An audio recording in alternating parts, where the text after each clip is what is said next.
Hey guys, welcome to the channel. This is part 1 of What If Kaguya was Naruto's shadow. If you guys enjoy this what if, then comment, like and subscribe. Let's go. Also the video goal is 10 likes, so let me know that you're interested in the series and you want the next part. Then go ahead and check out the other what ifs in the channel. Before we start, please do support for more awesome content. Don't forget to subscribe and leave. Also share the video with your friends and link in the description. So let's go. Otsutsuki Kaguya had been watching. For 7 years now, that was all she had been doing. She was little more than a passive observer of the truth. At first, watching was all she had been able to do. It was hardly what one would call ideal, but that was the very nature of her resurrection, in that it hadn't been ideal.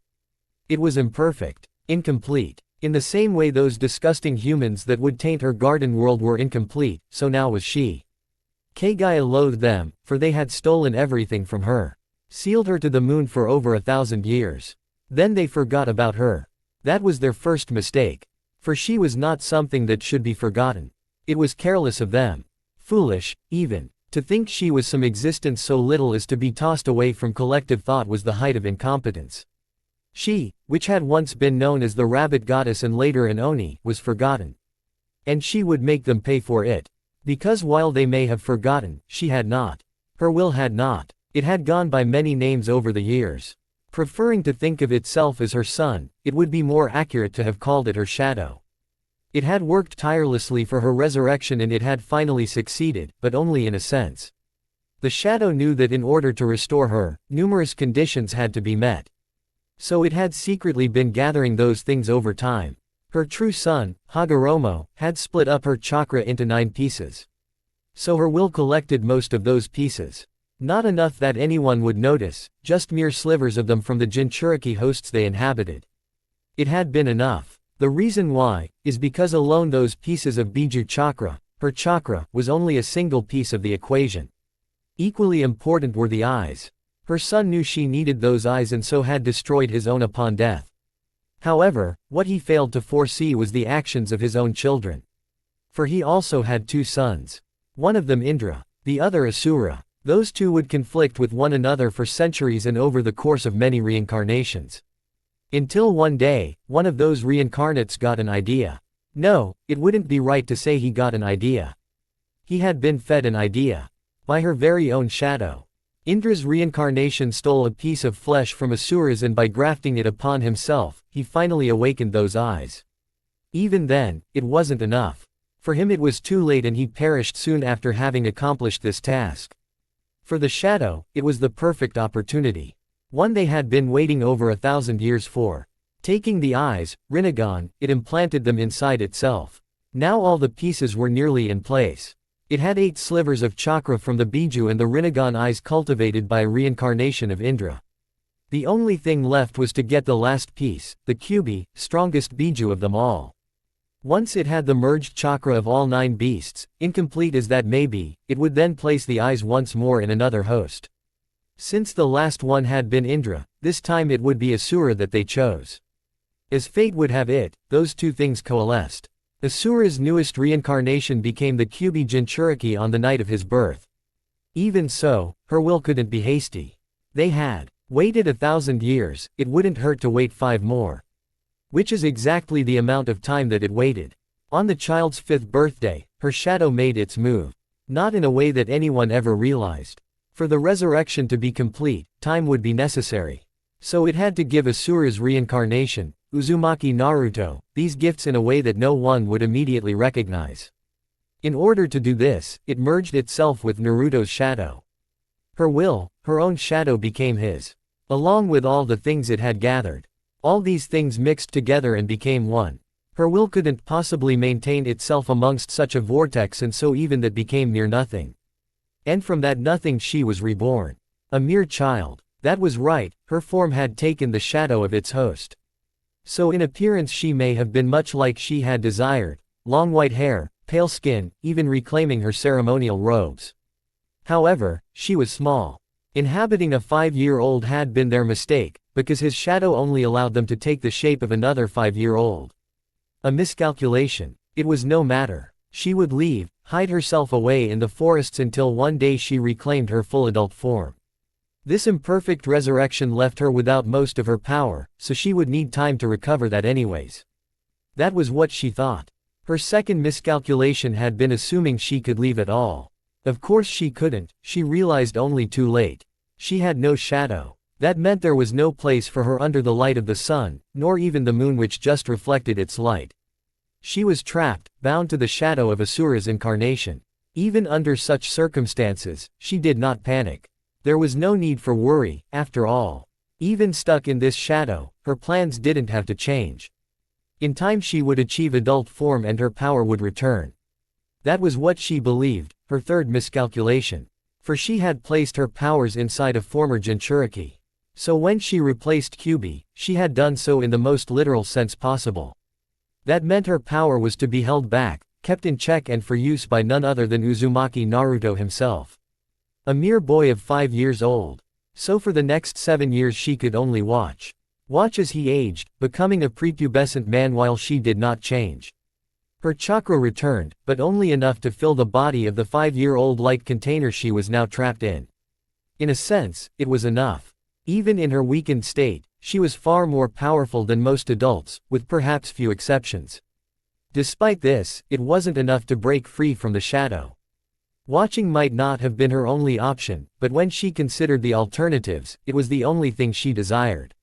What would she do if not watch? Speak with Uzumaki Naruto. No, she would not sully her voice by giving him the chance to hear it. After all, he was just a mere human. A thief like all the rest of them, who had stolen her chakra. She had nothing to gain from trying to communicate with him. It was these thoughts that Kaguya assumed she could hold on to. That she could somehow be an impartial juror long enough for something about her situation to change. This was her final miscalculation. For she had forgotten, but she was once a mother.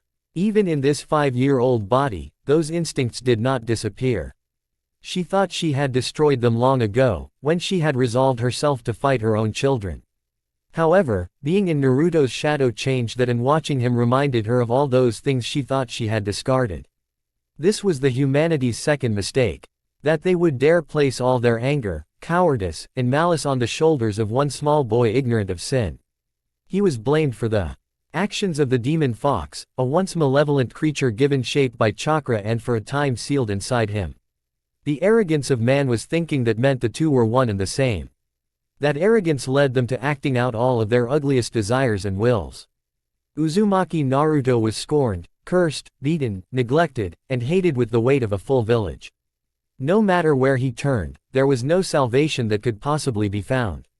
The ones who had promised to protect him had abandoned their posts. Those who didn't resent him merely watched from afar. And those who were ignorant of it chose to remain that way, because their ignorance was truly a form of bliss. He was in hell, all alone in the darkness with no one to help him. That was why Kaguya would wait no longer for something to change. Watching Naruto reminded her of many things. Of her children when they had been his age.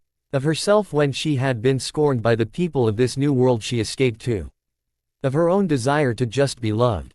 Before she had even realized it, Kaguya's plan had changed. With it, so too did her fate. She was no longer the woman seeking to reclaim everything for herself. Instead, she would just settle for revenge. Against all those who sought to keep her imprisoned and those who would harm the master of her shadow. The time to enact that change was now. She would watch no longer from his shadow. That was because the last straw was here, Naruto laying on his side in some back alley. It was hardly poorly lit, orange lights dancing in from just off the main road. It was the height of the evening nightlife. Many people passed by the alley, their shadows coming and going as they hurried past without a care for what was happening inside. Even if they did know, not a single one of them would have stopped to help. That was just how they all were. Woohoo! A younger man yipped in joy, the toe of his boot drilling into the young Naruto's ribcage. The young blonde let out a cough, blood spraying from his mouth and staining the already garbage-filled pavement. This is great stress relief. I might just keep him as a punching bag. A second man cooed with laughter, stomping down on the downtrodden boy's calf with his heel. I've been waiting a long time for my crack at him, damn fox. The third and final man of the despicable trio was digging through the trash, searching for something. This will do. He finally seemed to decide, pulling out an old and rusted pipe from deep within the darkness of the garbage. Naruto could not have possibly seen what it was, but he heard the metallic clinks as the man tested it out against the brick walls. The sound was almost grating, echoing vibrantly inside the small alley and out into the street. Yet not a single person paid those noises any mind. No one was coming to save him from out there. Is this kid really training at the ninja academy? The first one asked again, continuing to kick and stomp at Naruto as he talked. He hasn't even tried fighting back. This is too easy. He knows he can't. The one brandishing the pipe crouched down, licking his teeth as he leered over the beaten blonde. Don't you little hellspawn. He then rose up to his full height, placing the tip of his foot down on Naruto's cheek. No one cares if we beat on you, but if you hit back, well, that's it for you. He raised the bar over his head, muscles tensing as he prepared to bring it down. That's far enough, Otsutsuki Kaguya demanded, her voice coming simultaneously from everywhere around them and yet nowhere at once. The fuck? The three men spun around, looking for the source of this new voice. None of them saw her as she emerged. No, perhaps they had seen her, but it was impossible for their minds to understand what was really happening. That's how outside the realm of possibility Kaguya's first emergence was. The lights outside had cast the shadow of Naruto's prone form up against the nearby dumpster the metal pipe had just been dug out of. Floating up from that shadow now was Kaguya herself. Standing at even full height, she couldn't have been much more than 100 centimeters. Her long white hair was taller than she was, extending down and into the shadow, unable to come out completely. Atop her head was two horns, almost giving her the appearance of a rabbit. A Hyuga? One of the men asked, finally locating her. He was mistaken, of course. Kaguya was no Hyuga, one of the elite ninja clans located within the village. She was much older and far more ancient than that. Even so, he wasn't mistaken that she did share their Byakugan eyes. Before her imperfect resurrection she had a third eye, but that would not open. Not in this incomplete form. Just a brat, the man holding the pipe said, still positioning it above his head as if to swing it at any given moment. I don't know where you came from, kid, but get lost.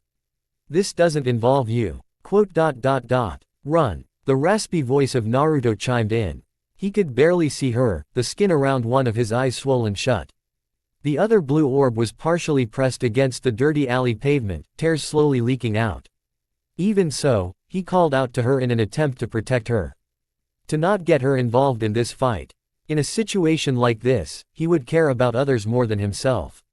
Which was precisely the problem and why Kaguya would deal with this right now.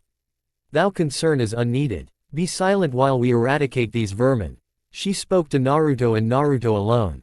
To someone such as Kaguya, even the fact that humans as lowly as the others had heard her voice was in a way tainting it, as if somehow making her more impure for allowing them to interact on the same plane as she existed in. That didn't matter, for she was about to erase them anyways. What the hell was that, you bitch? 3 small thunks cut the man off before he could say anything more. None of them had realized it, but Kaguya had already prepared her attack while she was talking to Naruto. For her it was as simple as raising a single arm, pointing at them with her hand curved into the shape of a finger gun. Then from the tip of her finger, a gray bone had shot out, tearing through her own flesh as it did. She had done this 3 times in quick succession, all while the one man had taken a step forward to yell at her. That was the last thing any of them ever did. Before there was even time to scream, the little bullet she shot them with caused a chain reaction. They turned to ash, originating from the source of the bullet wound and expanding to the rest of their bodies in a matter of seconds. As they broke down, fear and brief terror flashed across their eyes, before those 2 dried out and disappeared, becoming nothing more than a gray pile of dust on the ground, awash in the orange light from the main street outside of the alley. What did you just do? Despite his injuries, Naruto attempted to jump to his feet. He failed, only to collapse back to the ground and land on his butt. As he tried to scurry backwards and away from Kaguya, his shadow shifted and danced in the light. Wait, still thyself. Kaguya called too late, his shadow falling away from the dumpster she stood atop of. The shifting shadow dragged her with it, sending her sprawling onto the dirty, garbage-filled street below. She hit the concrete with a loud thud, letting out a small groan of pain as she rolled over. Ah, sorry, Naruto said. Despite the fear and confusion still racking his whole body, the slightly comical sight of the little girl falling from a dumpster was enough to calm his nerves. Although only temporarily, as he once more looked back at the piles of ash where his assailants had just been. "Did you kill them?" he asked, still unsure if that had truly been what had just happened. Not long before this, those 3 men had jumped him while he attempted to pass this very alley. They had struck him in the head first, dazing him and making him unable to react. The one man had been wrong earlier, when he assumed Naruto didn't fight back because he was afraid of higher retaliation from those in charge. The truth was, Naruto didn't give 2 shits about stuff like that.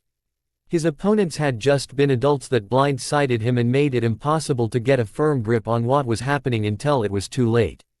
That was all. Except now, they were dust. "Lower thy voice, lest others learn of what we did," Kaguya urged, holding a hand up and glancing around the surrounding area with her Byakugan to be sure. It was fortunate for them that most people wanted to ignore Naruto, as it also meant they weren't going to check on the men she just murdered. So long as no one had seen the initial act, there would never be any proof of what had happened to them. They were as good as vanished. Not that Kaguya cared about such things as human laws or their fear of death, neither of which were things she was capable of understanding to begin with. All the same, it would be inconvenient for her if the master of the shadow she was bound to found himself incarcerated for charges of murder. Naruto yelled, suddenly pointing a finger at her in accusation. "Don't lump me in this together with you. You did that by yourself, even if you were trying to save me. Thanks by the way, but don't act like I had anything to do with whatever you did just now." His voice was suddenly cut off, the pain from earlier returning as he got over his shock. His eye was still swollen and several ribs were cracked. Not to mention all the bruises and other internal bleeding he no doubt suffered from at the moment. Kaguya sighed. "We doth not refer to thou and us. We use it only in direct reference to Kaguya as oneself." She picked herself up, slowly ambling over to him to inspect his injuries as she explained. "You mean you refer to yourself in plural?" Naruto asked, before then letting out a hiss of pain as Kaguya poked at his swollen eye with her sharp nail. Kaguya, was it? Kaguya-chan, even sitting down on the ground, and Naruto wasn't much shorter than her. "Refer to us as thou please," Kaguya snapped, applying a slight Juken touch to the wounded area around Naruto's face. It wasn't much, but the swelling was already subsiding as the wound mostly healed on its own. As Kaguya inspected his innards, she noticed even his cracked bones were beginning to mend themselves. Apparently a side effect of being linked directly to her, but his healing was extraordinary. There was one other thing she noticed, a sudden swelling of chakra in the palms of Naruto's hands. "This is," she whispered in awe. "What is this?" Naruto asked, feeling the pulsating in his hands. He let out another hiss of pain, not sure what was happening. The palms of his hands ached in searing red-hot pain, as if his skin itself was being torn open. Which might have been an accurate description of what was happening. Because as he looked down at his hands, 2 purple eyes looked back up at him. Not just ordinary eyes, but eyes with a multitude of concentric circles. "Rinnegan," Kaguya clarified. "We see now, so that is what happened." She had always wondered what happened to the Rinnegan eyes that her shadow had stolen from Indra's reincarnate. The eyes had never manifested themselves in Naruto before.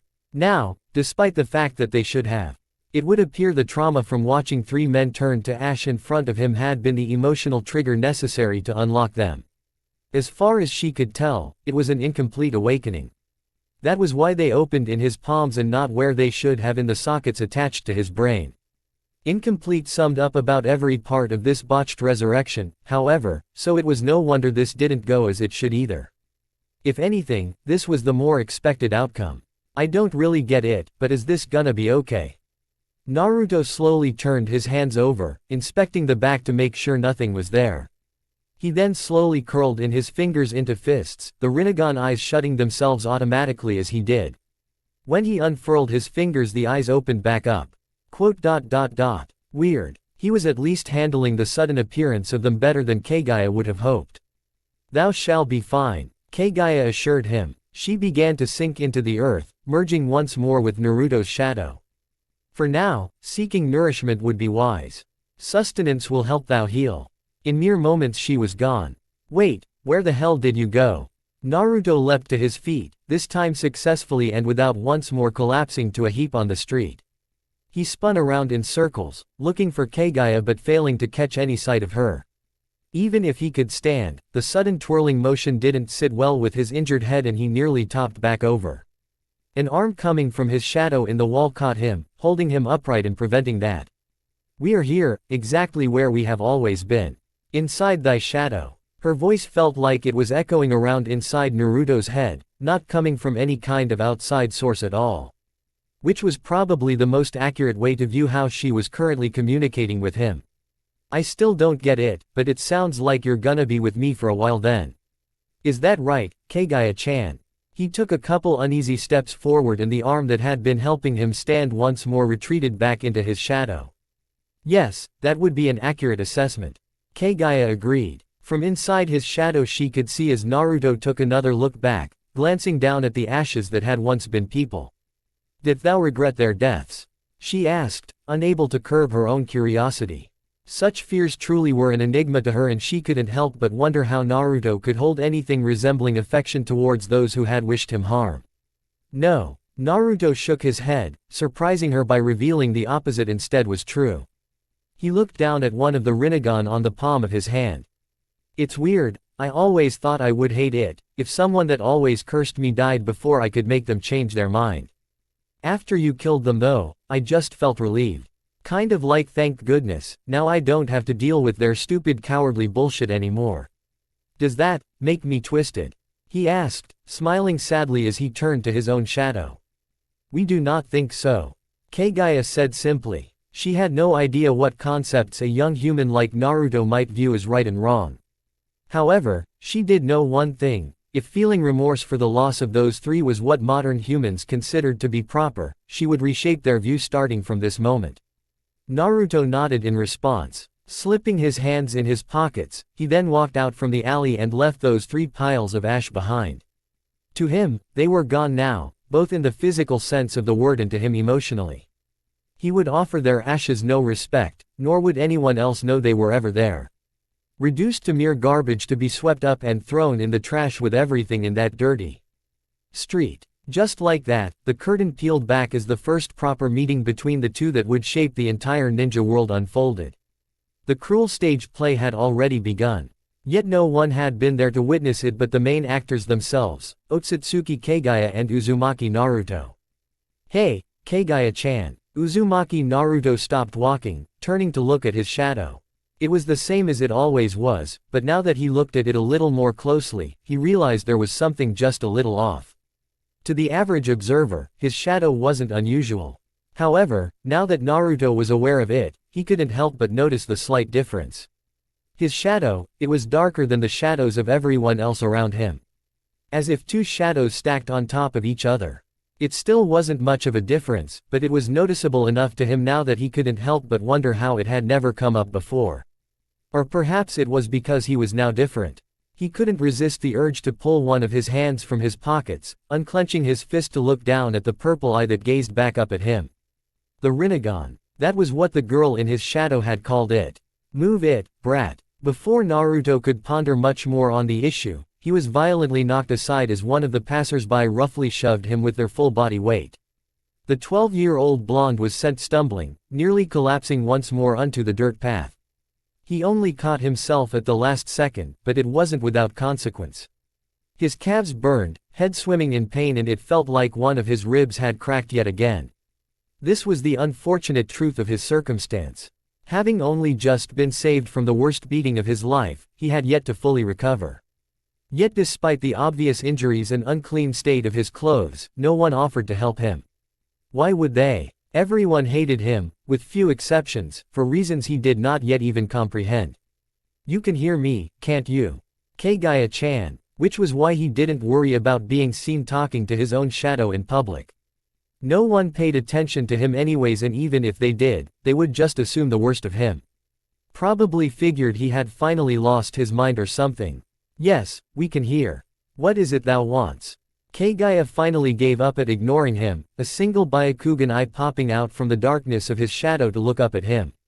Without a proper mouth materialized, her voice merely echoed inside Naruto's head, something only for him to hear.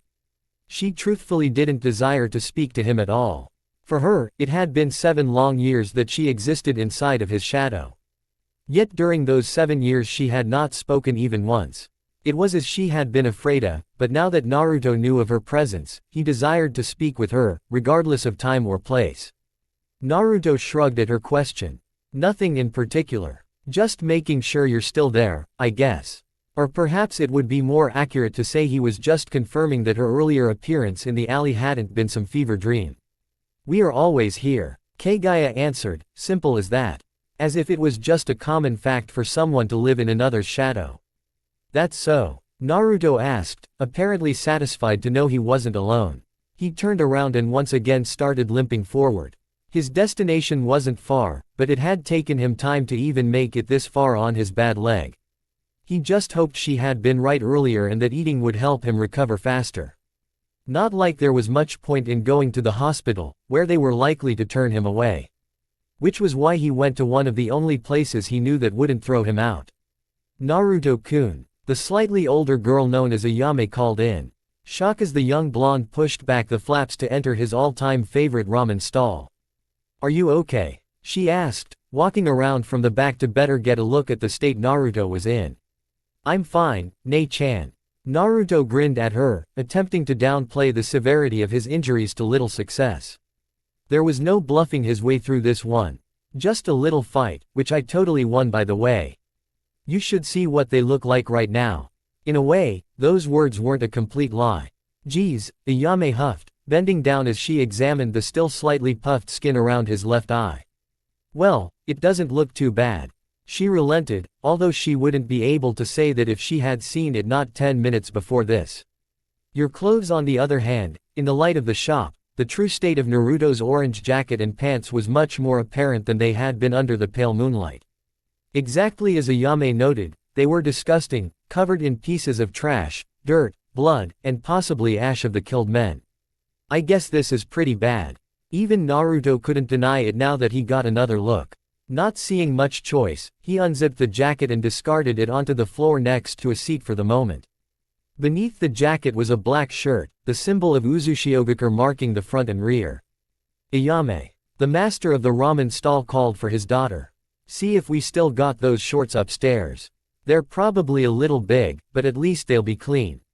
His daughter immediately voiced her agreement, disappearing around the back of the shop as she went to get what her father asked. You don't gotta do that. Naruto tried to insist, but a shake of the head from the master silenced any protest. Well, if you say so. Thanks, Oji-san. I'll just have the usual, you know. Make it 2 of them, but a kid size for the second. As he placed his order, Naruto carefully inspected the seats. There were no other patrons at the moment, so he had free reign over any stool, but he seemed to be paying special attention to the way the light was cast over each seat while making his choice. That's rare for you to order yourself a kid's size. Ayame said as she returned, not moments after she left, the aforementioned shorts in hand. As previously noted, but they were indeed quite large, extending well past his knees when he pulled them up over his orange pants. Once they were on, he slipped the pants off from underneath. Then by tightening the strings on the inside of the seam, he just barely got them secure enough to stay up without slipping down. With that, he tossed the old articles in the trash, the orange attire unsalvageable as it was. It's not for me, Naruto clarified, grabbing his chosen seat after putting on the clean shorts. My new friend is going to join me. He did not notice the surprise on either face of the staff, nor did he feel Kaguya's own disbelief from within the shadow. Thou cannot seriously expect us to come out and dine with you. Kaguya realized now that Naruto had chosen a seat at the end, where the light would cast his shadow to the stool next to him. He truly did intend for her to come out and eat, and had apparently planned it from the beginning. You made a friend? Ayame asked, sounding at the same time doubtful yet conflictingly hopeful. Kaguya had observed Naruto for a long time now, and these two were perhaps the only exception to the rule in how Naruto was treated. While it was true there were those that didn't hold him in outright disdain, even the peers in Naruto's place of education were at best neutral towards him. So to hear he had finally made a friend, it was almost certainly a first. Although Kaguya wouldn't call herself a friend per se. Yep. Naruto nodded. Gleefully, his cracked lips splitting in a huge grin. Despite how painful it must have been for him to smile with his wounds, he didn't seem to mind. Here's the thing though, she's like, super shy.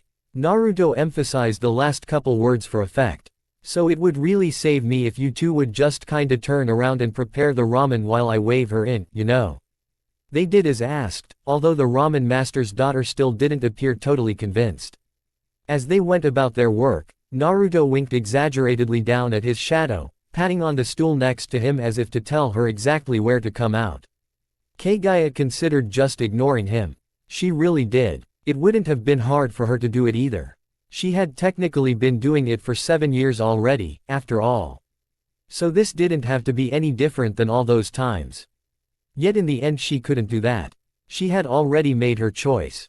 From the moment she had decided to emerge from the shadow for the first time, she had committed herself to getting more involved with his life from then on.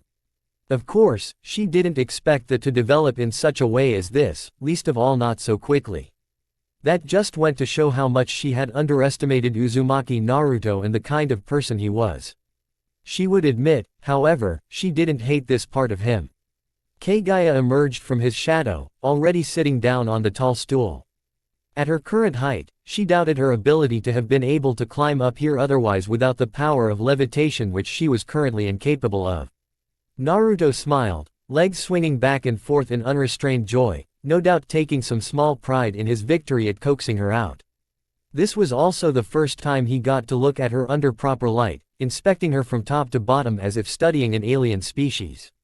Which would have been an accurate description of her.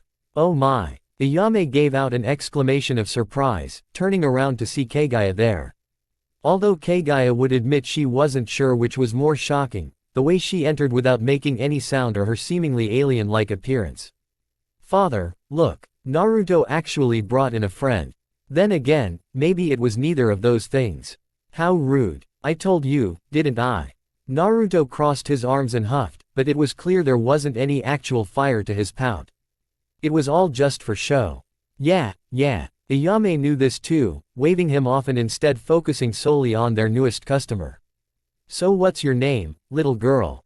She asked, just condescendingly enough that Kaguya considered turning her to ash next. It was lucky for her that Kaguya had a mountain of reasons not to do so right at this very moment. Instead, Kaguya reached over, tugging on Naruto's sleeve for his attention. Naruto asked, looking back and forth between them. For a second, Kaguya thought he wasn't going to catch on before the realization lit up in his eyes. Oh yeah, so this is Kaguya-chan. There was a slight pause. Like I said, she's a little shy. So don't worry if she doesn't speak much. Or at all. Kaguya-chan, huh? Ayame intertwined her fingers over her heart. What a wonderful name. I don't know how you and Naruto became friends, but please take good care of him, okay? She said, as if entrusting Kaguya with her actual little brother. Order up. Not much more could be said as the master placed 2 steaming bowls of ramen in front of them. And I'll tell you what, in honor of this special occasion of Naruto bringing in his first friend, it's on us tonight. Naruto let out a cheer at the announcement before going to clap his hands together in thanks for the food. He paused just shy, suddenly remembering the Rinnegan eyes on his palms. Still not used to the eyes and what he could do exactly without hurting them, he was noticeably conscious about the way he put his hands together and then the way he grabbed the chopsticks. As if he was afraid any wrong move might cause him to poke them out. Ayame noticed his weird movements, but said nothing of it as she no doubt just assumed it was another wound he was attempting to hide. The ramen master, however, appeared to realize more than he let on. At the very least, he had noticed the true severity of Naruto's injuries, unlike his daughter. Even still, he did not ask questions, nor did he pry. He simply did what was within his power, offering Naruto warm food and a temporary shelter. Nothing more, but considering his station it was enough. In respect of that, Kaguya decided she would do him the royal honor of sampling the small offering he had prepared for her. What kind of god would she be if she didn't respond to the people's tribute every once in a while, after all? Kaguya took her chopsticks, mimicking the standard customs she had just witnessed Naruto perform before she too began to study her food. It was truly different from her time, but she would say she did not dislike the smell of it. Slowly, and ever so carefully she lifted the steaming noodles from the broth. After blowing on the noodles to cool them a little, she finally inhaled her first bite. She savored the texture, enjoying the taste that was unlike anything she had experienced before. The heat spread from her mouth and then warmed her whole body. Truly, humankind was a disgusting and foul race, but she would admit it, they knew how to prepare food suitable for even the palate of a god. Good? Naruto asked, grinning cockily at her. He had paused his own consumption, something she knew he rarely did if it wasn't already all devoured, all just so he could rub it in her face how delicious the ramen was. As if he had been telling her that all along. HMPH. Kaguya turned her nose up at him, but nevertheless she went in for a second helping only moments later, scooting her bowl to the side so she wouldn't have to look at him while she ate. Although she could do nothing about the slight blush, that was made only more apparent on her pale skin.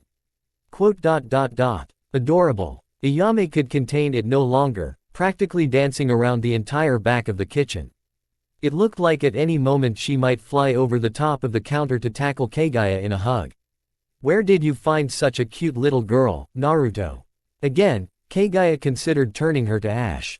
And again, Ayame was saved. This time because Kaguya would acknowledge that even under a new world order, she would need to be kept around in order to continue serving more of this ramen. Things settled down after that, all conversation ceasing so the two customers could enjoy their meals while they were hot. For Kaguya's first meal in over 1,000 years, she would say it had been pretty good, all things considered. If this was what the common folk normally ate, she could only imagine what those at the top must be allowed to consume. Thanks for the food. Naruto finished first, despite having a far larger bowl than Kaguya. She wasn't far behind, eating perhaps the fastest she ever had, even when compared to how she ate as an adult. As Kaguya had suspected, but the rate of Naruto's recovery had increased dramatically after he started eating. She suspected his body naturally burned the calories, converting them into the power necessary for his natural healing attribute. Come again soon, alright. Ayame reached over and rubbed Naruto's head affectionately. That means you too, Kaguya-chan. She then turned, winking at the petite woman. Kaguya ignored her, jumping down from the stool, falling the rest of the way to the floor. To land dexterously on her feet. Naruto called his goodbyes over his shoulder, slumping down next to her, keeping extra caution of where his shadow was at all times so he didn't accidentally knock her over again. Kaguya reached up with one of her tiny hands, wrapping her fingers around Naruto's left pinky and ring finger. The two of them pretended not to hear Ayame's swooning yell as they walked out from the shop together. Although once they were back out on the main street it was hard for Kaguya to ignore the curious gaze Naruto had as he looked down at her. Do not misunderstand, she whispered. It would merely be inconvenient for us to walk otherwise. Her tiny legs did not exactly carry her anywhere quickly on their own and holding onto Naruto helped her make sure they kept pace with one another so she didn't get pulled around needlessly by his shadow. Okay. Naruto responded simply. He didn't make fun of her, nor did it seem like he had any intention to. Instead, he smiled warmly. It was perhaps one of the most genuine gestures of warmth she had ever seen him display, as they did not come easily to someone who was only ever given coldness their whole lives. With the only exception being the ramen behind them. He then nodded at the opposite end of the street. Kaguya followed his gaze, noticing a shop marked with two crossed kunai above the door. He explained after she found it, they sell ninja gear and equipment. I was thinking of getting some gloves, you know, to cover up these. He lifted his free hand, pointing the Rinnegan right at her. Kaguya nodded. This is wise. She agreed. What she didn't think was wise, however, was her walking around in public with him. If it was just to the weapons shop, she would allow it though. When was the last time she stretched her legs? Not that her muscles experienced things such as atrophy like a human might have. So the two of them made their way across the street as quickly as possible. It wasn't easy, having to constantly dodge back and forth around the pedestrians walking past either way. That was without considering that several belligerents sought to run into Naruto purposefully upon noticing it was him, most of them diverting at only the last second when they realized he wasn't alone. In the end they made it without incident and with the sound of a small bell the door to the weapon shop swung open. Welcome, the older clerk began to call out, stopping when he saw who it was. He eyed Naruto wearily, as if he was a thief here to rob him of everything he had and not a paying customer as intended. His gaze fell on her next and she returned his glare right back. Even in child form, not many could stand the heated stare of a Byakugan, and this man was no exception, quickly averting his eyes and returning to read some newspaper he had placed on the counter. Aside from him, there was no one else in the shop. They were the only customers right now, although Kaguya suspected it would remain that way if anyone had seen Naruto enter. Very few would willingly enter the same space as he was in, which meant his very presence was bad for business. This meant Naruto got thrown out of most shops immediately, so even being allowed in was a step up for him. Although it was unlikely his tolerance would be accepted for long. The man was already making troubled grunts as the two lingered by the entrance. Not that Naruto seemed to care, humming to himself as if to show he didn't even notice, only slowly meandering in as he took in all the sights. Kaguya couldn't help but smirk. Whether it was intentional and Naruto was just being vindictive or not, she couldn't help but enjoy the little display he was putting on.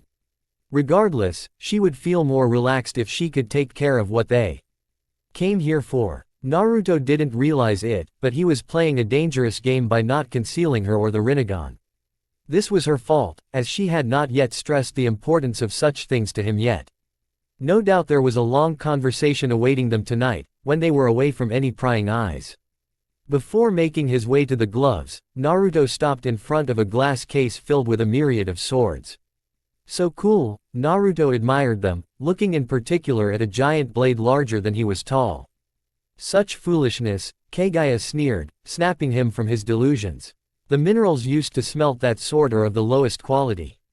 Thy money would be much better spent on another blade. Kaguya had no kind of concept of modern money, but she imagined the long string of zeros at the end of the price tag did not signify affordability. Yeah, then what do you recommend? Naruto snapped back at her, voice challenging her to pick a better weapon. She saw no point in entertaining such a pointless game, as Naruto most certainly did not possess the funds to purchase even the cheapest of these swords.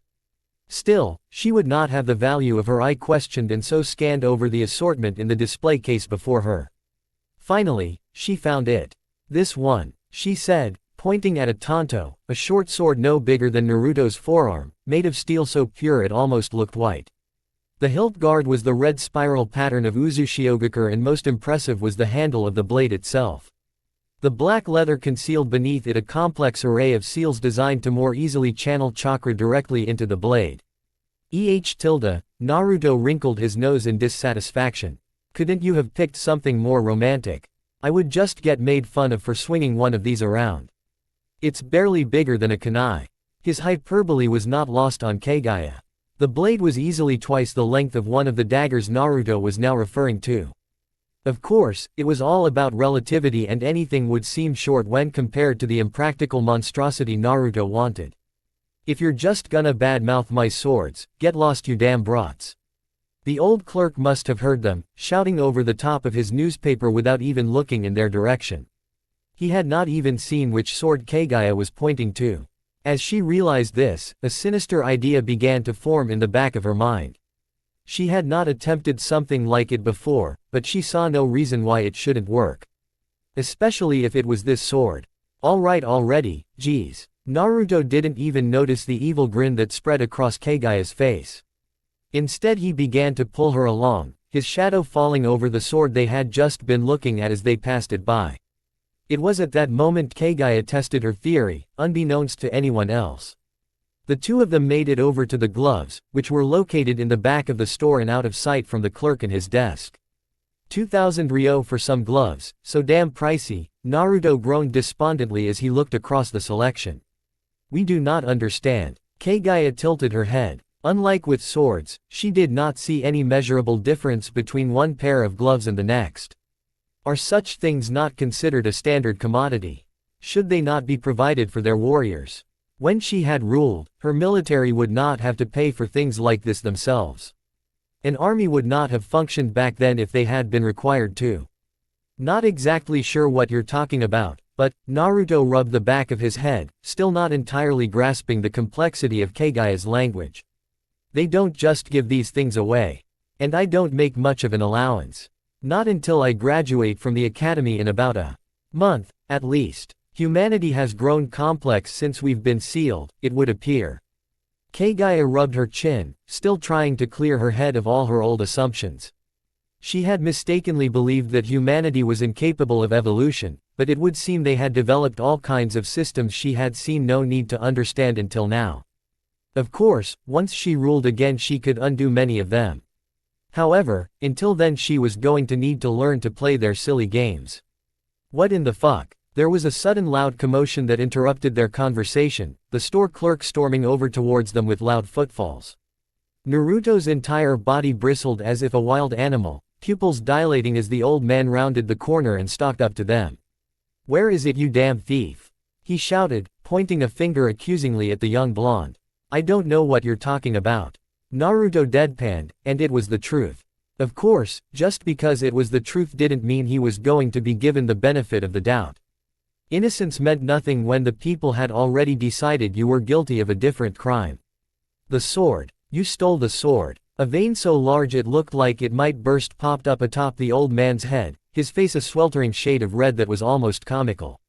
In contrast to this, Naruto just looked at him dumbfounded, pulling at his pockets to show they were empty aside from his frog-shaped wallet. "I don't have anything, do you, Kaguya-chan?" Naruto asked, looking down at the shorter girl. She smiled, silently enjoying the exchange, as she lifted her sleeves to reveal nothing. Never mind the fact that she was so short it would ordinarily be impossible for her to hide anything, let alone a sword of any kind. "You damn brat, I know it was you." The clerk appeared to have enough, hand reaching forward to grab Naruto by the mop of blonde hair on his head. He had no idea how close to death he just was.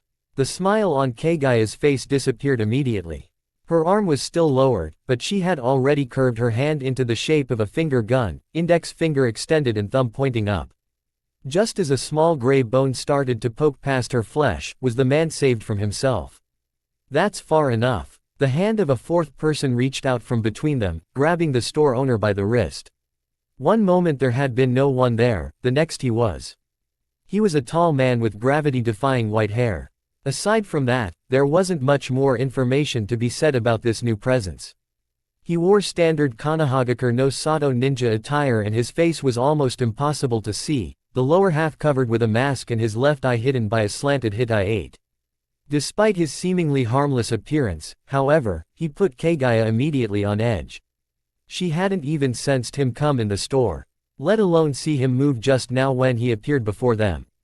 The man had no presence, as if just a scarecrow rather than a human.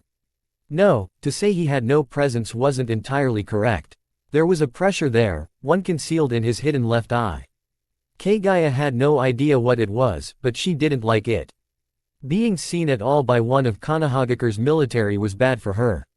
Even more so by one with some kind of perceptive eye.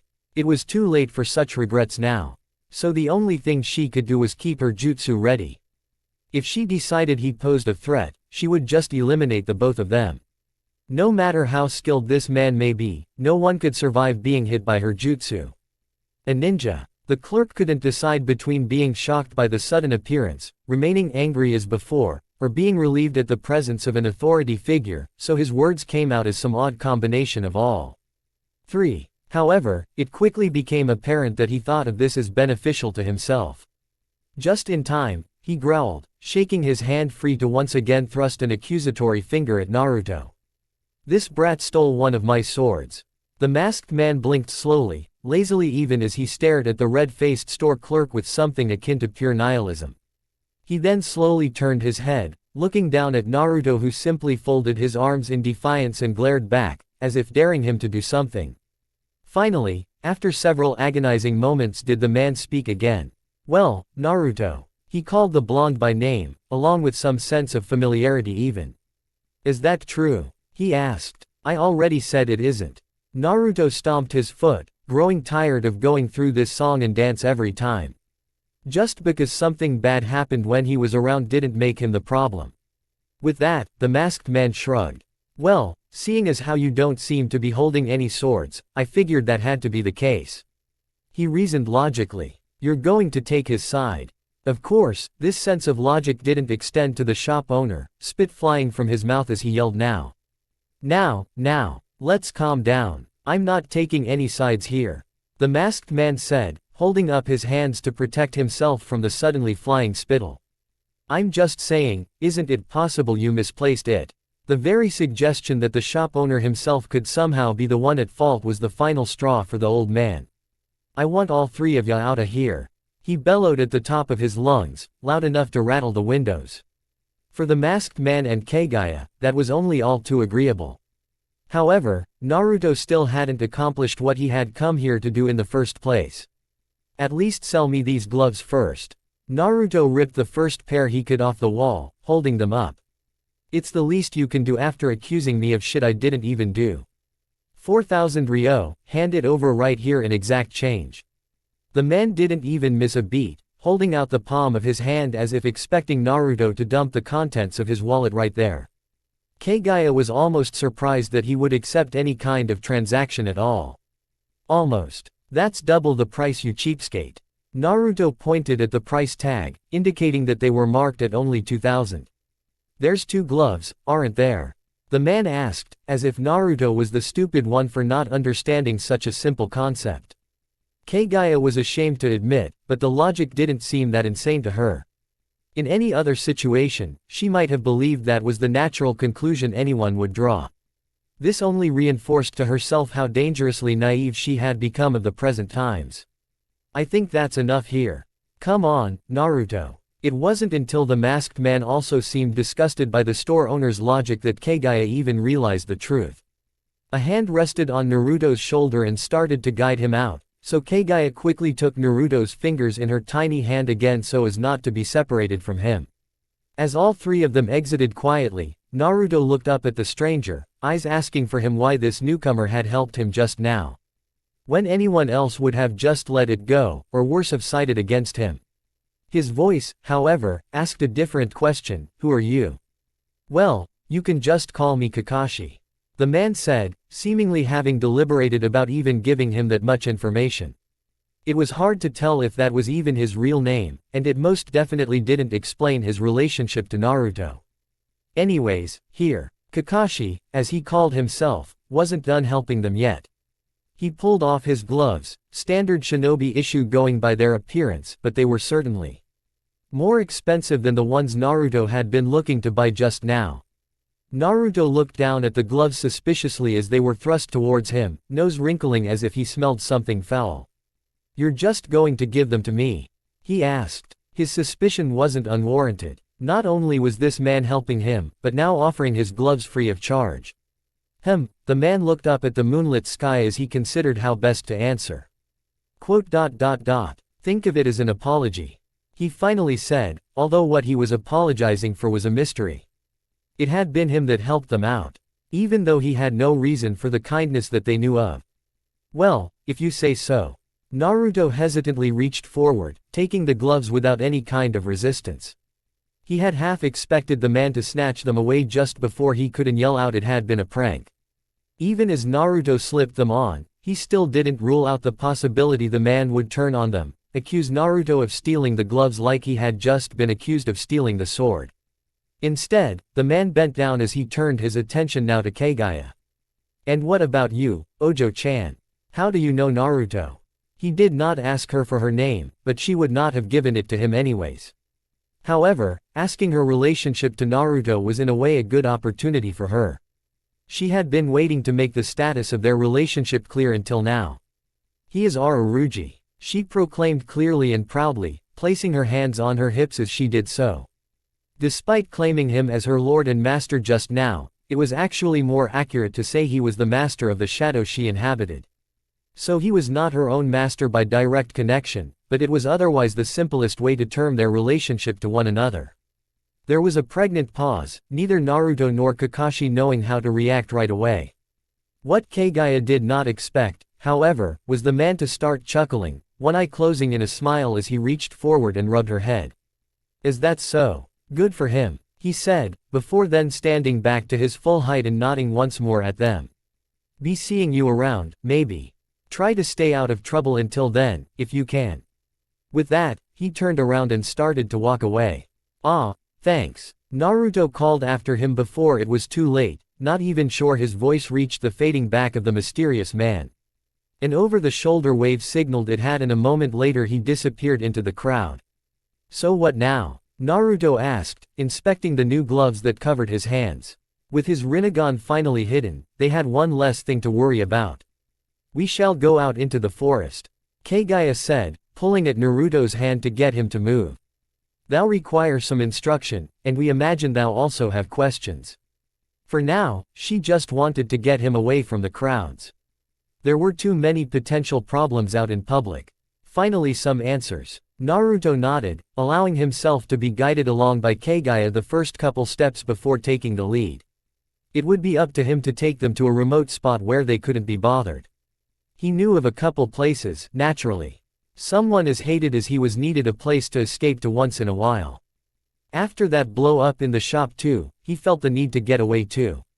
What was that even all about anyways? Did someone actually steal a sword? He wondered aloud, not expecting an actual answer to that particular question. "We did not steal," Kaguya insisted, surprising him when she lifted her sleeve once again. From the darkness inside the tip of the hilt came out. "Everything in this world originally belonged to us.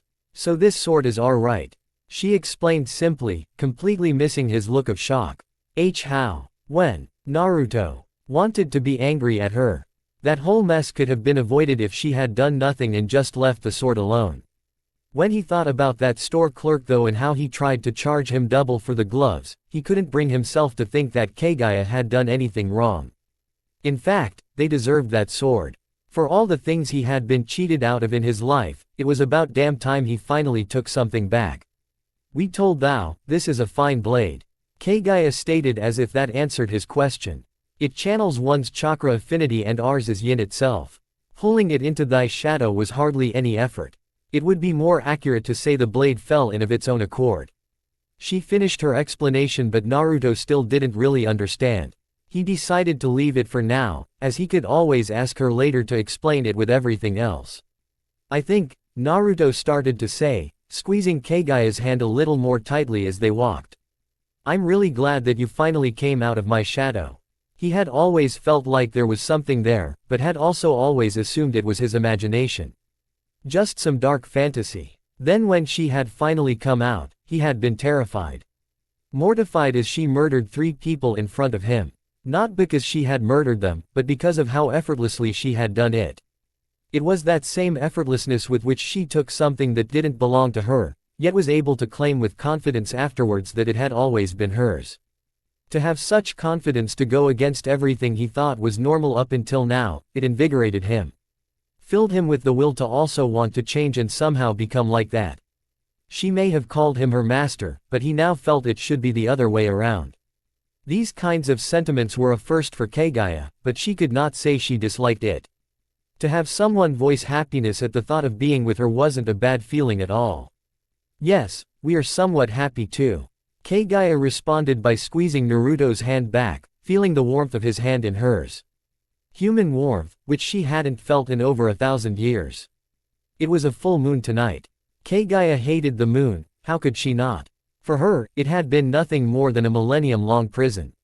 Yet even she could not deny its beauty. And never had she seen it as clearly as she did tonight. That was because before now she only had the opportunity to view it from within Naruto's shadow.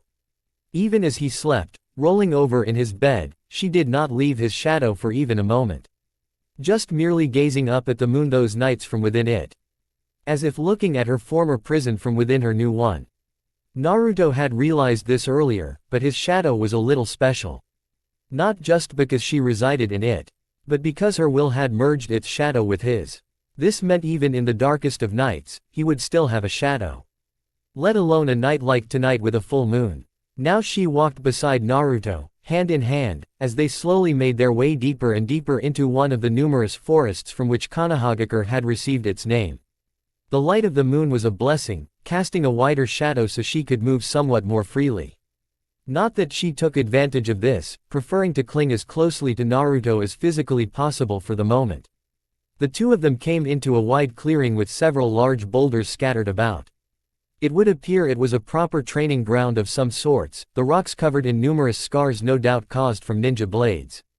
Of course, no one was here at this time of night, making it perfect for them now. This will do. Kaguya nodded in respect to Naruto. He had been the one leading them here, after all, so it had been his good sense to choose this place. She had been aware that he knew his way around the forests, but to be this informed to even know such an excellent area, she had underestimated him yet again. Really? That's a relief. Naruto chuckled happily, just glad to have been able to pick a place to her liking. He didn't really know her much yet, but she seemed like the hard-to-please type of person. He also had no idea how right about that he was. Now wasn't the time to get to know her, however, now was finally the time for him to get some answers. He let go of Kaguya's hand to pull off the gloves that the mysterious Kakashi person had given to him earlier, once again exposing the purple eyes full of concentric circles on the palms of either hand. First of all, you know what these are? He asked, pointing the eyes in her direction. Rinnegan, Kaguya said again, taking several steps away from him. His shadow stretched only 3 short meters, which was all the distance she could get from him now. Yes, we know what they are. She didn't bother looking at the eyes, instead looking back up at the moon. It had been the power of those eyes that sealed her there in the first place, after all. So, what are they then? Naruto encouraged her to continue, eager to get to the bottom of these sudden new eyes. For him, who knew nothing of the 3 great dojutsu, or any of the forgotten history, Kaguya was at a loss for how to properly explain. For starters, it was unlikely Naruto had ever even heard the title of her son, Rikudo Sennin, or his numerous accomplishments. Even the religion he had founded, Ninshu, had been perverted and twisted into ninjutsu. It was no longer a power to connect others as he intended, but now just a power to strengthen oneself. Never mind her son's teachings, however, it was the power of his eyes that were important to this matter. He was called Rikudo Sennin in the legends because his Rinnegan had granted him access to 6 unique abilities, paths as he referred to them as. However, Kaguya was unable to sense the connection to these numerous paths in the eyes that awakened in Naruto. That was perhaps inevitable. Like her resurrection, the Rinnegan awakening had been the result of an imperfect procedure. As the Rinnegan currently were, Kaguya was reminded more of a being known as Momoshiki, from her own clan, rather than her son. Of course, explaining her true nature would be even more difficult and unbelievable a story, but trying to start from the Rikudo Sennin would possibly give Naruto a false impression. Make him think he was capable of more than he ever would be. This wasn't to say Naruto didn't already hold incredible power in those hands. So long as he learned to harness their power, he would gain incredible strength unlike anything he thought imaginable. He would be more perfect than he imagined himself in his dreams. In fact, depending on the path he had access to, he might even be capable of miracles above her son. A jack of all trades is a master of none. Despite the leagues of devoted followers who would call him their master and for all his miraculous achievements, Rikudo Sennin had never reached the end of any one path. Of course he hadn't. It would be impossible with the way he had continued with his life, attempting to simultaneously walk 6 individual paths all at once. For Naruto, reaching the end of one path might be possible. So long as he devoted himself to it and followed Kaguya's guidance, that is. Of course, the first step was understanding that he stood at the start of the path at all. Something he would never figure out if Kaguya didn't start explaining to him the nature of things. All thou need to know about the Rinnegan is one thing. Kaguya decided that, instead of explaining the history of the eyes, she would at least tell him the concept upon which they operated under. Under the right circumstances they will awaken in a host, and through coincidence those circumstances gathered within thou and the Rinnegan appeared. Only it hadn't been entirely a coincidence. Perhaps a reincarnation of Asura being born the Kyuubi Jinchuriki was, but everything after was a deliberate act. Yeah, I don't really get all the complicated stuff, you know. Point is, I get some kind of cool power from this, right? Naruto asked, turning the eyes up to look at them for himself. If he was being honest, having eyes in his hands felt kind of disgusting, but if he got to do cool stuff with them, that was good enough for him. Kaguya sighed, not knowing why she had just bothered. Of course, she realized now. Naruto didn't care about the history or where the eyes came from. The only thing he wanted to know was what kind of new power he had. In a way, that made things easier for her, but she did wish he would take knowledge a little more seriously. Yes, that much is certainly not mistaken, Kaguya said. She decided for now to humor him, as she would not deny that she was also curious what power he would manifest. Once thou make those eyes thy own, that is. The truth was exactly as she said, Naruto's Rinnegan weren't truly his own just yet. He had awakened the eyes, yes, but they were in a way still dormant. That much was obvious because he had yet to be able to see out of them. In addition to this, she could only sense Indra's chakra coming from the Rinnegan. What the heck does that mean? Naruto tilted his head. How can they not be mine? They're in my hands. And if they're not mine, how do I use them? It was too many questions all at once for Kaguya to answer, so she decided to not even bother. Instead, she would just solve the core issue. Rather, she would have him do it for himself. Hold out thy hands like this. Kaguya spread her arms wide, palms facing upwards, in a way that looked as if she was praying to the heavens. Naruto did as she instructed, mimicking her movements. This shall perhaps be more easy if thou close thy eyes. Naruto nodded, doing as told and slowly closing off his blue eyes. Kaguya and the world around him disappeared as he was thrust into darkness. Kaguya called out further instructions a moment later, reassuring him that he wasn't alone, the same as preparing any jutsu, weave chakra into thy hands. That should be enough to complete thy connection to the Rinnegan. He had been expecting a much more complex ritual of some sorts, but it seemed to be as easy as that. Not that he was going to complain. He had never been good at the complicated stuff, or creating clones, but even he could unleash his chakra when he had to. Chakra flared up from deep within his stomach, swirling around and then spreading to the rest of his body. He could feel the power surging down his legs and into his arms. It raced into his palms and there was a sudden pulse of energy. Unlike anything he had ever felt before. It was like ripples on the water, only it was his skin experiencing this instead. Then he could see. The full moon was shining down at him and he was looking right up at it. That didn't make sense though, his neck was still slightly inclined from having to look down at the much shorter Kaguya. Yet somehow he was looking up at the moon right now anyways. Turn thy palms towards us. Kaguya instructed. Naruto didn't really get it but did as was told. As he moved his hands, the image he was seeing changed. Until as he started to reach forward and Kaguya came into view. This is, Naruto gasped. Am I seeing with my hands? The knowing smirk Kaguya gave was all the answer he needed. Even then Naruto couldn't believe it, letting out an ecstatic laugh as he turned his hands in opposite directions. His very vision split, as if looking at two separate images simultaneously. Whoa, the sudden sensory upload was so unlike anything he had ever experienced before that there was a sudden spike of pain in his head and a wave of vertigo. He grit his teeth, Rinnegan eyes flinching shut as he fell to his knees. Do no fret, Kaguya said, her voice unconcerned, as she took a couple steps towards him. While on his knees, the two were near the same height, so it was easier for her to reach forward, taking his cheeks in her hands and stroking his face comfortingly. Thou shalt adapt to thy new sight quickly. The first time is always the most difficult. His blue eyes shot open, surprised by her sudden proximity. Although he could say he didn't mind the touch, enjoying the sensation of someone holding him in any way a foreign but not unwelcome concept. That was wild. Naruto grinned through the piercing headache. So these eyes are mine now, right? Kaguya indicated for him to look down, see for thyself. She said. What he saw when he did was perhaps the last thing he had expected. His Rinnegan eyes were now a vibrant yellow that seemed to cast their own light, like two miniature suns. No longer were they the dull lifeless purple that they had originally awoken as. He didn't dislike the old color, but this new one certainly felt more like himself. Be assured, they are thy Rinnegan. Unique to thou now. Kaguya took a step back as she turned to face one of the numerous boulders. Aim thy dominant hand at that boulder. It is time to confirm thy path. Finally, Naruto stumbled back to his feet, holding his right arm out in front of himself, palm open. He gripped his forearm with his left hand and again began to channel chakra. As before, vision from the right eye flooded in and this time formed an image on top of what his blue eyes were also viewing.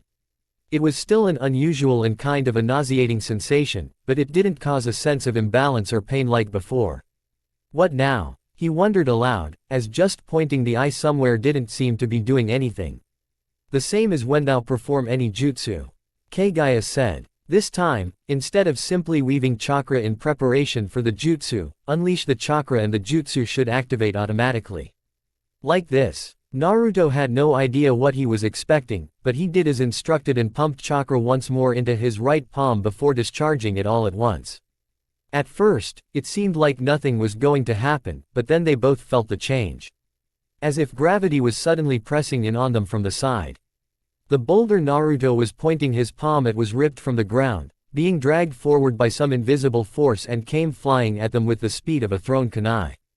Holy shit! Naruto yelled in a panic, glancing at Kaguya as if to ask what to do. Only she was no longer there. Kaguya had already dropped into his shadow, disappearing completely in order to avoid the incoming rock. Naruto didn't have such luxury and had to dive to the side, tucking into a roll to just barely dodge the boulder 3 times his side as it flew past. It carried on unhindered into the forest until it hit a tree, shattering bark and gouging a path through the earth as it continued its destructive path. Several trees were sent toppling to the forest floor, making a ruckus so loud that birds and other wildlife were sent fleeing in all directions, their screams and animistic cries only further adding to the discord. This cacophony of noise and chaos went on for several more agonizing seconds, Naruto having tucked himself into the ground face first, hands covering his head and butt in the air as he just waited for it all to end, hoping none of the trees fell on him. Finally, silence once again reigned. Aside from the distant cry of upset birds now circling the skies, Naruto was only able to hear his own ragged breathing. He slowly lowered his hands, lifting his head to turn around and view the destruction he had just caused. At least half a dozen trees were down, the boulder having carved a clear path through anything that had been in its way, which had almost also included him. That was awesome. Naruto couldn't even shout, just uttering his exclamation breathlessly. He looked down once again at his Rinnegan eye, not able to comprehend that it had been his own power just now that had caused what just happened. That was the Bansho Tenin. Kaguya corrected, reappearing from his shadow with her arms folded and a satisfied smirk. As we already suspected, but thou walk the path of heaven itself, Tendo. Her words were haughty and yet full of pride. Naruto had no idea what she was talking about, but it would appear she too had been pleased by his power just now. It was kind of dangerous though, Naruto chuckled awkwardly, stumbling to his feet as he better inspected the damage just caused. I'm not gonna have to dodge my own attack every time, right? Thou shalt learn control, Kaguya assured him, glancing over to his left hand now. We already have a general idea of thy power, but for posterity, we should assess the capabilities of thy non-dominant hand. Right-o. Naruto wasn't about to complain, turning to a different boulder and this time raising his left hand to point at it. Just to be safe, he tensed his leg muscles, ready to dive out of the way at a moment's notice. Channeling chakra into his palm again, he unleashed another attack. This time, instead of gravity running towards them, it was as if it was being pushed away. The boulder was blasted backwards with enough force to send it airborne. It didn't make it far before smashing into another rock of equal size, the 2 hunks of stone shattering apart upon collision and sending shrapnel whizzing past in every direction. Naruto was at a loss for words, arms dropping down to his sides as he stared mouth agape at the sheer destruction he was capable of with just a single point and small discharge of chakra. This morning when he woke up, he couldn't have fathomed having this kind of power for himself. Yet now it was his reality. Shinra Tensai. Kaguya stated the name of the ability demonstrated just now. In thy right is the power of attraction and in thy left is repulsive force. Truly the dominion of heaven itself. As she talked, Naruto glanced down at her. She seemed to be in a good mood, throwing back her long white hair with one hand as she went to place both fists on her hips. You suspected this? Naruto asked, recalling what she said just after he used the first technique he didn't quite remember the name of. Why would you think I would develop this power in particular? He knew nothing about paths or how many of them there might be, but she hadn't seemed surprised that out of all of them he would get this one and had even been ready when the boulder initially came flying in their direction. We just said it, but Tendo is power over attracting and repelling forces. There was a slight pause, but when it was apparent Naruto still didn't understand she elaborated further. In more simple terms, opposites. The same principle in which a Neo governs over a Neo. Naruto asked, having a vague idea like he had heard the word before but being unable to place it. Separately, thou might know it as yin and yang. A Neo is the culmination of those two sides into one whole. Kaguya explained. As for why we suspected it. She held up her arm and from the darkness of her sleeve the tanto she had earlier stolen appeared. She grabbed it by the hilt and pulled the blade free. For one such as thou, showing might be easier than just hearing an explanation. Kaguya channeled chakra into the sword and then held it over her head. We said it earlier, but this is a fine blade. Able to channel one's chakra and incorporate it into their attack. Observe. As she swung it down, the blade made a black streak through the air, the tip of the blade unleashing her chakra in a dark, shadowy slash. We have a yin-type chakra affinity, as thou can see. At her full power, she would have actually had both a Neo and all the other primary chakra elements as part of her nature. Yet her imperfect resurrection had left her with only yin. Her shadow hadn't realized it, but it had unintentionally only pulled the yin chakra of the other 8 biju when extracting a sliver of their essence. It was, however, this unintentional mistake that ended up in a serendipitous merger. She tossed the blade to Naruto, who only barely managed to catch it by the hilt. Channel thy chakra into the blade and swing it as we did. She didn't wait for him to ask any questions and Naruto, for his part, quietly did as he was told. When he swung the blade down, in contrast to the black, shadowy chakra of Kaguya's strike, the blade now emitted a force of pure white. Thy chakra affinity is yang. At least, it became as such when thou became our Jinchuriki host. She had no doubt that Naruto had probably been born with a different type of affinity. More than likely one of the 5 elemental natures most humans possessed. However, that had changed when her shadow had merged all of the things it had gathered with his chakra. Indra's eyes, slices of yin chakra from 8 biju, and the nature of a shadow itself being darkness had almost created an imbalance of dark energy inside Naruto. Had that imbalance remained as it was unlikely he would have survived the merger and everything would have been for naught. This was why she described it as a stroke of serendipity. The Yondaime Hokage had sealed only the yang half of Kyuubi's chakra in Naruto and Asura's chakra also consisted primarily of yang energy itself. These things served as a counterweight, balancing the scales and allowing her incomplete resurrection to work at all. In the process they both lost their original affinity, but emerged with a new one, yang for Naruto and yin for Kaguya. Together they were the perfect representation of a Neo. Jinchuriki. Naruto asked now. Unlike with a Neo, where he had at least a vague idea of its concept, he was confident he had never heard that word before now. Yet he didn't like the sound of it, getting the sense the word was somehow dirty and even saying it was slanderous. That is right, Kaguya realized. Thou do not know. Their time together so far may have been brief, but Naruto had not once asked about Kaguya's origins, despite having numerous opportunities to. She already knew why. To Naruto, it didn't matter where she came from. He was just happy to have someone to talk to.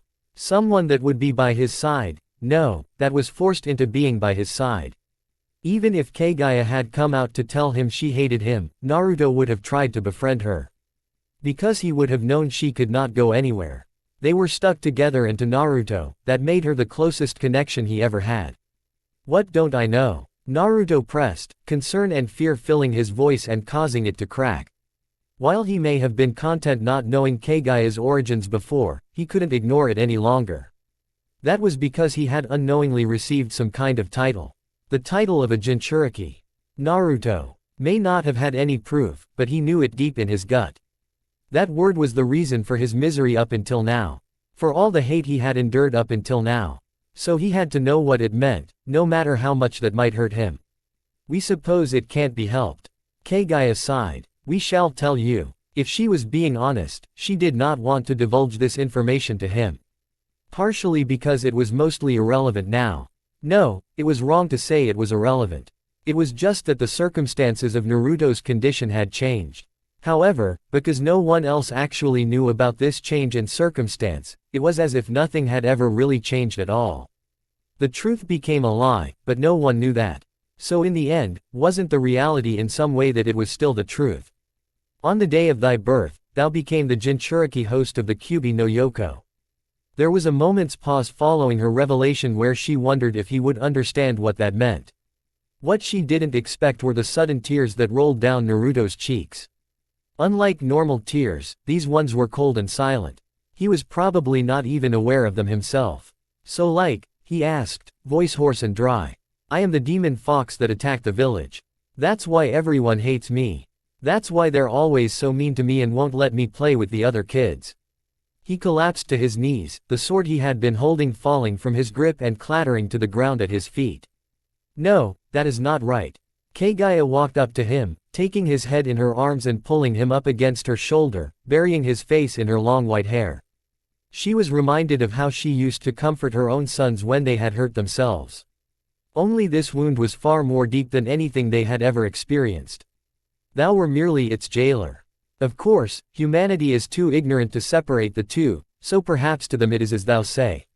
Even she couldn't deny his words completely. No matter how much she wanted to. "You keep talking about it like it's the past, but what does that mean?" Naruto's hand slowly came back up, returning Kaguya's embrace and pulling her tight against him. He let out a choked sob, the tears flowing more freely now, yet somehow he also felt strangely comforted. Perhaps because he wasn't alone. He finally had someone that would look him in the eyes and tell the truth, no matter how hard that was for him. "We already said. Thou are our Jinchuriki host now. Kyuubi no Yoko is gone." She began stroking his hair, gazing out over the boulders he had just destroyed with his power not long before. Even with the power of heaven now in his hands, she was reminded that he was still a vulnerable boy. "You mean like, you ate it, or something?" Naruto asked, somehow finding the strength to chuckle through his forced sobs. Just the idea of Kaguya coming into his shadow to eat the fox was enough to be funny even in this circumstance. However, as it was he could no longer ignore the obvious question. So he asked, "What even are you?" We suppose it was only a matter of time before that question. Kaguya gazed up at the moon, debating how much to answer. Although, she supposed mixing in a bit of the truth into a fairy tale didn't sound too bad. "Thou can just think of us as a moon rabbit that came down to earth to eat demons. Then we made a mistake and lost our own shadow, binding us to thou. Even if it was a mistake, I'm glad you're here now." Naruto smiled, giving one last ragged breath as he finally calmed down and pulled away. Sitting on his knees was uncomfortable, so he shifted himself slightly, ending up in a cross-legged position on the forest floor. Kaguya turned herself over, pressing the little of her back into his chest and resting her head just below his chin. Together, the two sat for a while in silence. "You know, I just thought of something," Naruto said, looking down at his yellow Rinnegan eyes again. They were facing up, looking at Kaguya from below, but he slowly started to turn them inwards as if to face them against one another. "You talked about a Neo and all that stuff earlier, so if I used them at the same time, wouldn't I create some even more crazy powerful jutsu than those last two?" Kaguya realized what he was intending to do just in time, reaching down and grabbing both his wrists to prevent him from doing exactly what he was just thinking. "We would advise against that," she warned. Even as just a test, there was a slight pause, as she turned once more to look at the object of her former imprisonment. "Thou would destroy Konohagakure no Sato," she said, gazing up at the full moon. The power to destroy Konohagakure no Sato.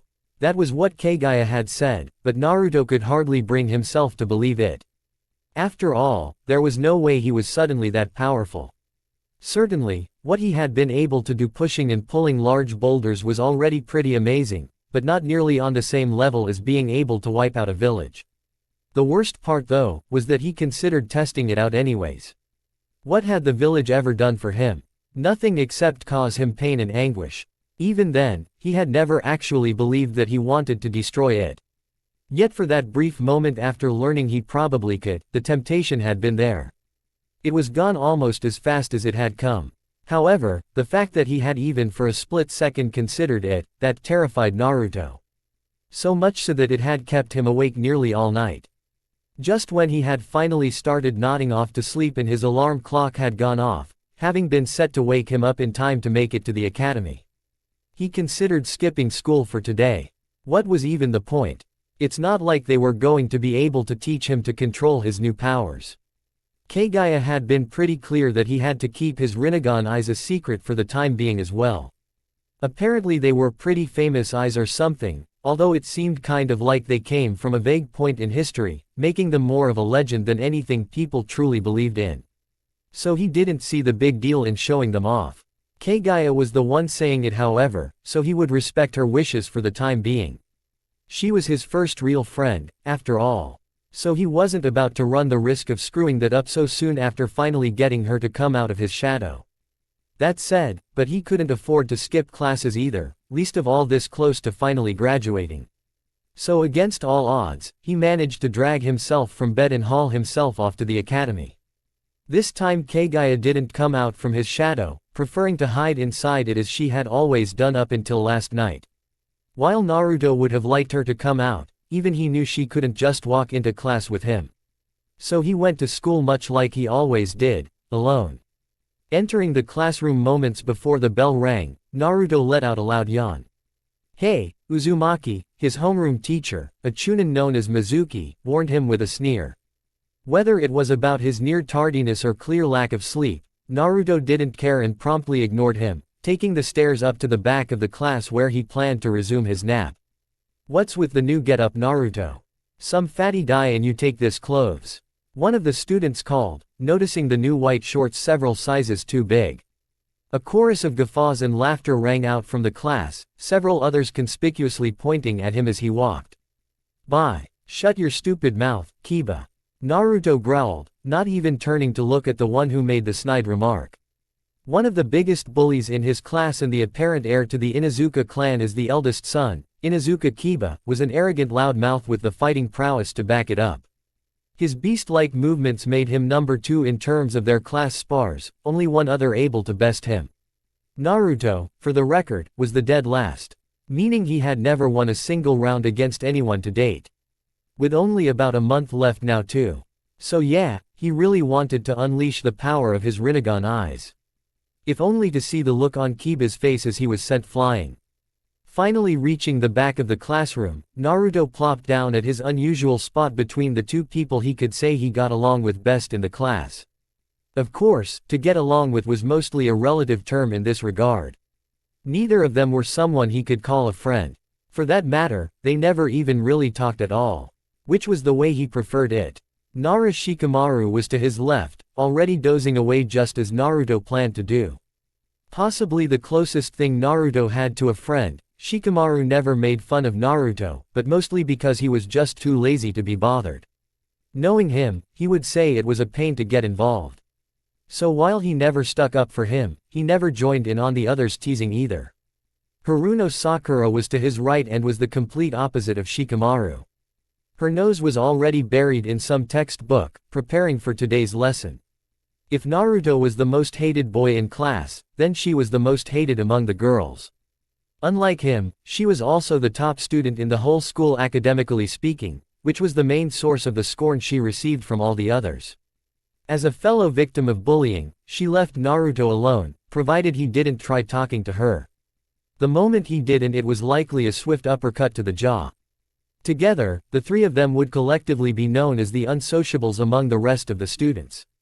Despite the shared name, this didn't make them a group of any kind. They were just 3 separate individuals that preferred to be alone. Well, maybe in Shikamaru's case this was actually true. It wasn't like Naruto himself wanted to be this way. He wanted to have friends and hang out with the others like a normal kid. It was just impossible for him. Now he finally knew why.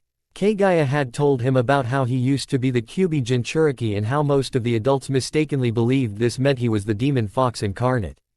This misconception led many of them to hate him and subsequently warn their children to stay away from him. So all the kids, including the vast majority of his class, had inherited that hate. In the past, Naruto had tried to imitate what the other popular kids, like Kiba, would do. So he would be loud, mess up on purpose or do pranks in order to get attention. At first that had worked, but soon the parents had told their kids to ignore him, and so he once again became isolated. After that, he gave up trying to make friends at all, and that was how he ended up as the 3rd member of the unsociables. All right class. Mizuki clapped his hands twice, getting everyone's attention.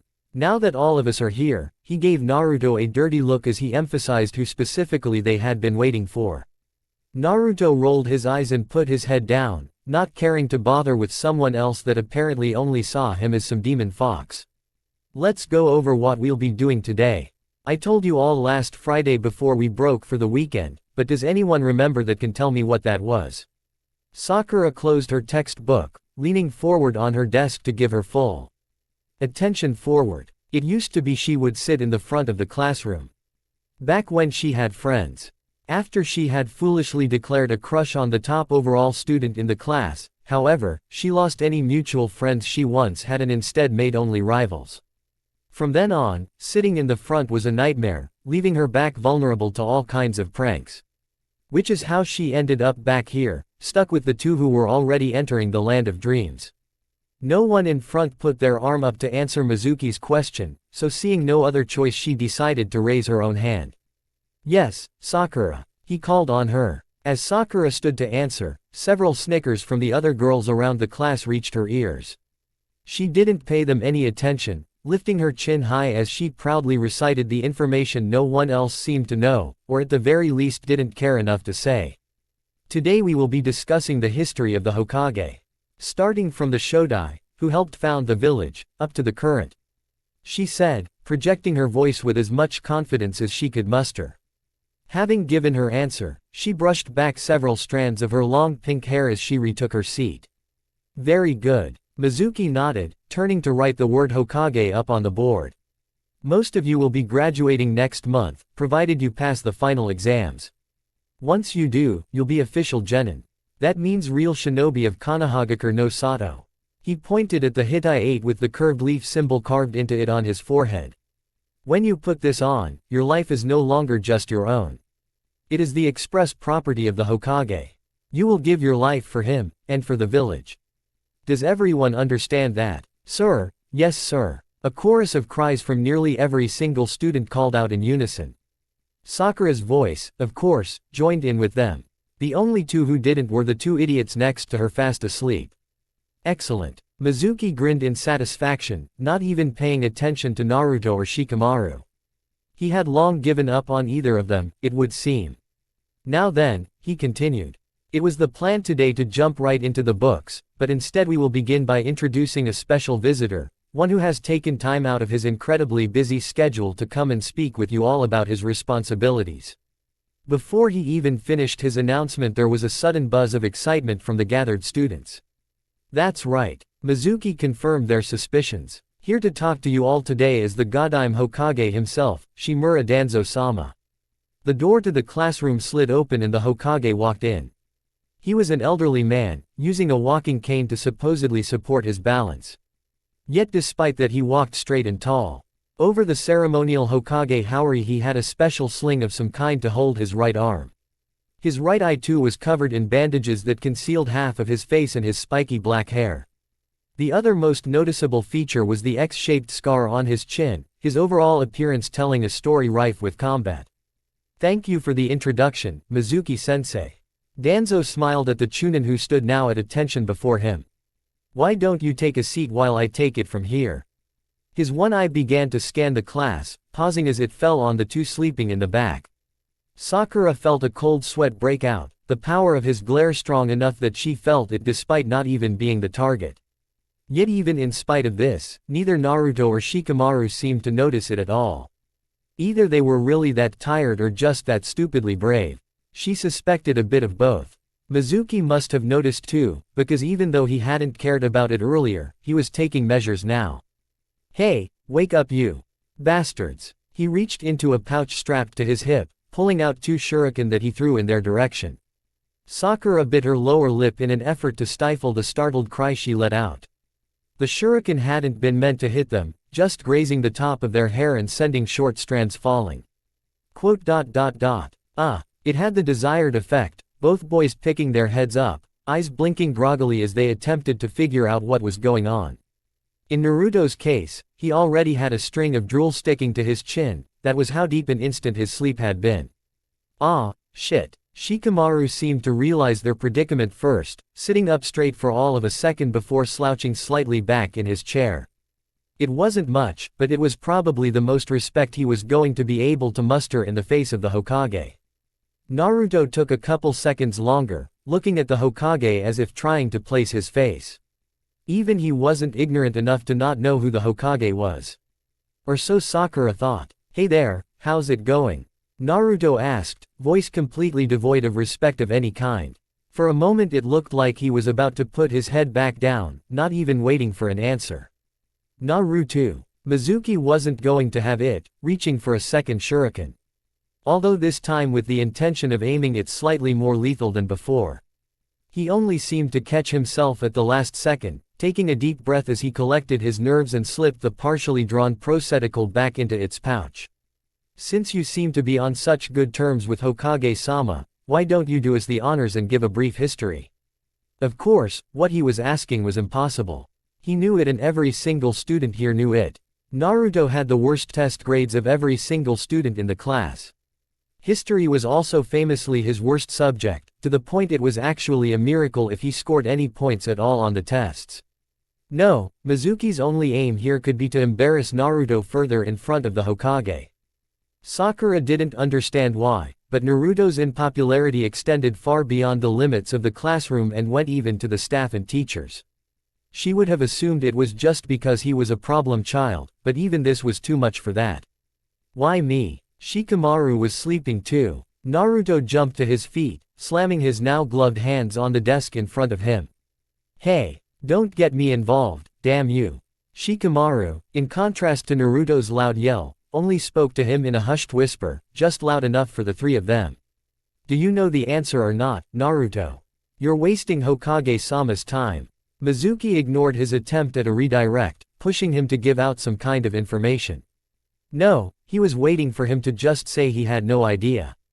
That was the only possible answer Naruto could give. Naruto gaped like a fish out of water, eyes darting back and forth. It was almost painful to watch at this point, Sakura instinctively flipping open the textbook to the page necessary to help him. Yet she didn't know how she was possibly supposed to slide it over discreetly enough for him to be able to read it without giving them both away. Let alone while under the watchful eye of the strongest shinobi in the village. In the first place, why was she even trying to help him? She didn't owe Naruto anything. Getting involved with him would only make her more hated than she already was. It was just sad to watch him. That's right, nothing more than secondhand embarrassment. That was what she determined. "Be quiet, you're not helping," Naruto suddenly whispered. She almost apologized out of reflex, but realized a second later she hadn't even said anything yet. "What? Slow down." He kept talking to himself, lips barely moving. Sakura glanced at Shikamaru who looked back at her, both of them shrugging as they had no idea who Naruto was suddenly talking to. "Time's up, Naruto." Mizuki didn't appear to notice. Or if he did, he probably thought he was just trying to ask one of them for help. "Just admit you don't know anything already." At that last crack Naruto's blue eyes hardened into solid steel. He inhaled a deep breath, presumably about to admit defeat. History of the Hokage, right. Only that wasn't what happened next at all. The Shodai Hokage was Senju Hashirama who founded the village alongside his one-time rival, Uchiha Madara. They joined their clans together, forming the first ever shinobi village and creating the title of Kage. Something which was later copied by the other four great nations. His death marked the opening act of the Daiichiji Ninkai Taisen. After being betrayed by Madara and the other villages, despite having given them Biju as a bargaining chip for peace. Sakura blinked. What was happening right now? The information Naruto was saying wasn't just right, it was detailed. Far more so than the summary page she had flipped open to. So he couldn't be reciting that. No, this was information he just knew. And he wasn't done. After his death, his brother Senju Tobirama became the Nadaime Hokage. He is most known for being the founder of this very ninja academy and even took on students of his own. Including the former Sandaime Hokage and the present Godaime. He met his death just before the end of the Daiichiji Ninkai Taisen while battling against Kumogakure's Kinjin Kyodai. Just before his death, he named his student, Sarutobi Hiruzen, his successor. Unable to take it anymore, Sakura began flipping through her textbook. Had they studied all of this? No, Naruto had to be making some of this up because even she didn't know some of what he was saying. The Sandaime Hokage served the longest of any Hokage up to date, living through both the Dainiji Ninkai Taisen and most of the Daisanji Ninkai Taisen. He trained the group considered to have been Konoha's strongest ever team, the Sannin, before Orochimaru betrayed him at the end of the Daisanji Ninkai Taisen. Thought to be conspiring with Iwagakure, Orochimaru attempted to assassinate the Sandaime and the battle ended in both their deaths. Shikamaru flicked an eraser at Sakura, drawing her attention away from Naruto long enough to see him mouth out the words, "What the heck is going on?" To which she could only shrug. She had been hoping he knew. Perhaps they had been studying together or something. Someone had to be teaching him, because there was no way he knew all of this stuff before now. Had he? After the war, Namikaze Minato, also known as Konoha's Kiroi Senko, was chosen as Yondaime Hokage after being recognized as a hero of the war that was largely responsible for a Konoha victory. He died. Naruto suddenly paused. There was a moment's hesitation where Sakura thought maybe he finally lost the train of thought. It only lasted for a second before he continued as if nothing ever happened. He died defeating the Kyuubi no Yoko and saving the village from destruction. Having only served the village for a short time as its Hokage, the decision this time was made to elect someone who had survived numerous wars already. Thus Shimura Danzo was chosen, having been a student of the Nidaime and the Sandaime's former teammate. Naruto finished by inhaling deeply, as if just catching back all the breath he just let out. He then smiled cockily down at Mizuki, as if daring him to say he made a mistake or didn't know what he was talking about. "I get all that right."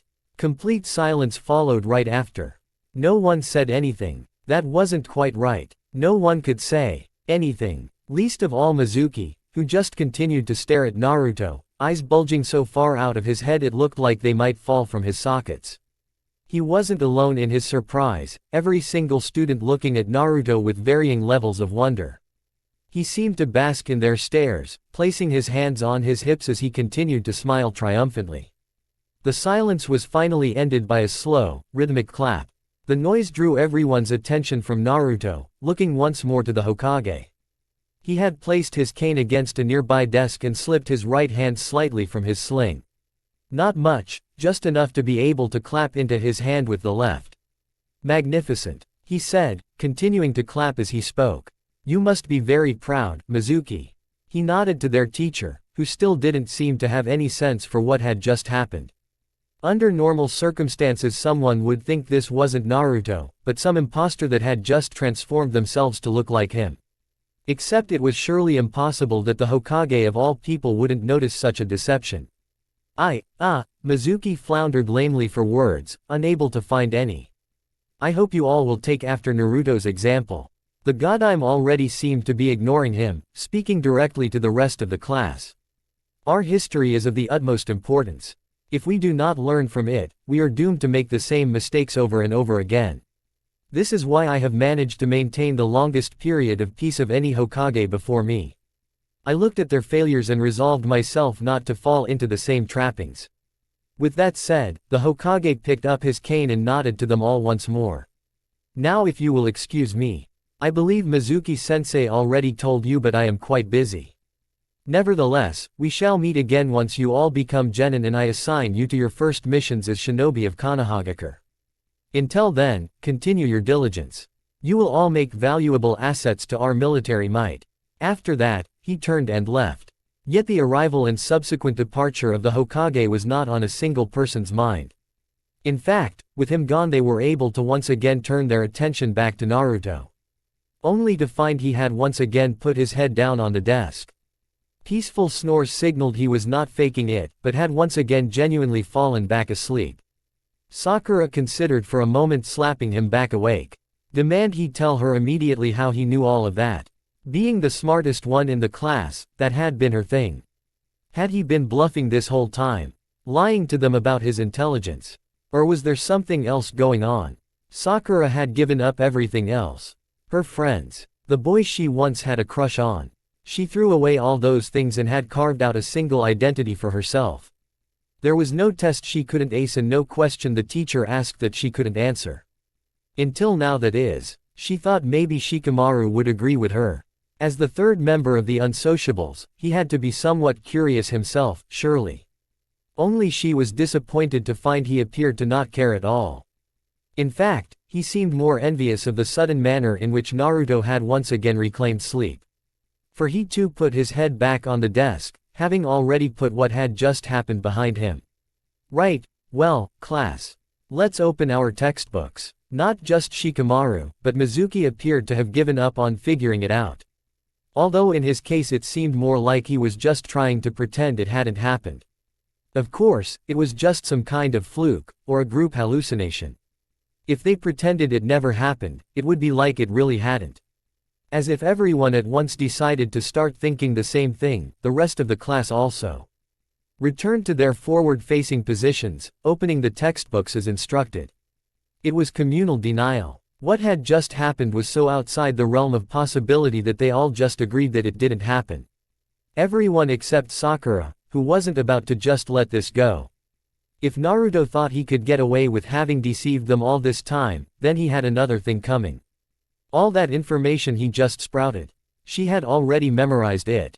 After school today she would go to the library and fact-check every sentence. Down to the word, she would make sure he hadn't made a single mistake. She wouldn't stop there. She would find out how he had gotten so smart. Then she would prove to him that she wasn't about to lose. If it was the last thing she did, Haruno Sakura would find out the truth about Uzumaki Naruto. Naruto felt like he was at full power now. After sleeping through all of the last class, he was finally well rested enough to face whatever challenges the rest of the day might bring. Just in time too, as the next class was going to be individual sparring matches. The whole class had been guided out from the building and into a wide courtyard in the back. The entire way, however, it felt like something was different. Naruto couldn't say exactly what it was, but it was like everyone was looking at him. The truth be told, for a long time now he usually felt some kind of gaze was on him here in the academy. However, that gaze was always gentle, almost nervous even. This wasn't like that. It was strong, emitting some kind of challenging pressure. Which was fine by him. If someone wanted to go, he would take them on any time. All right everyone, line up.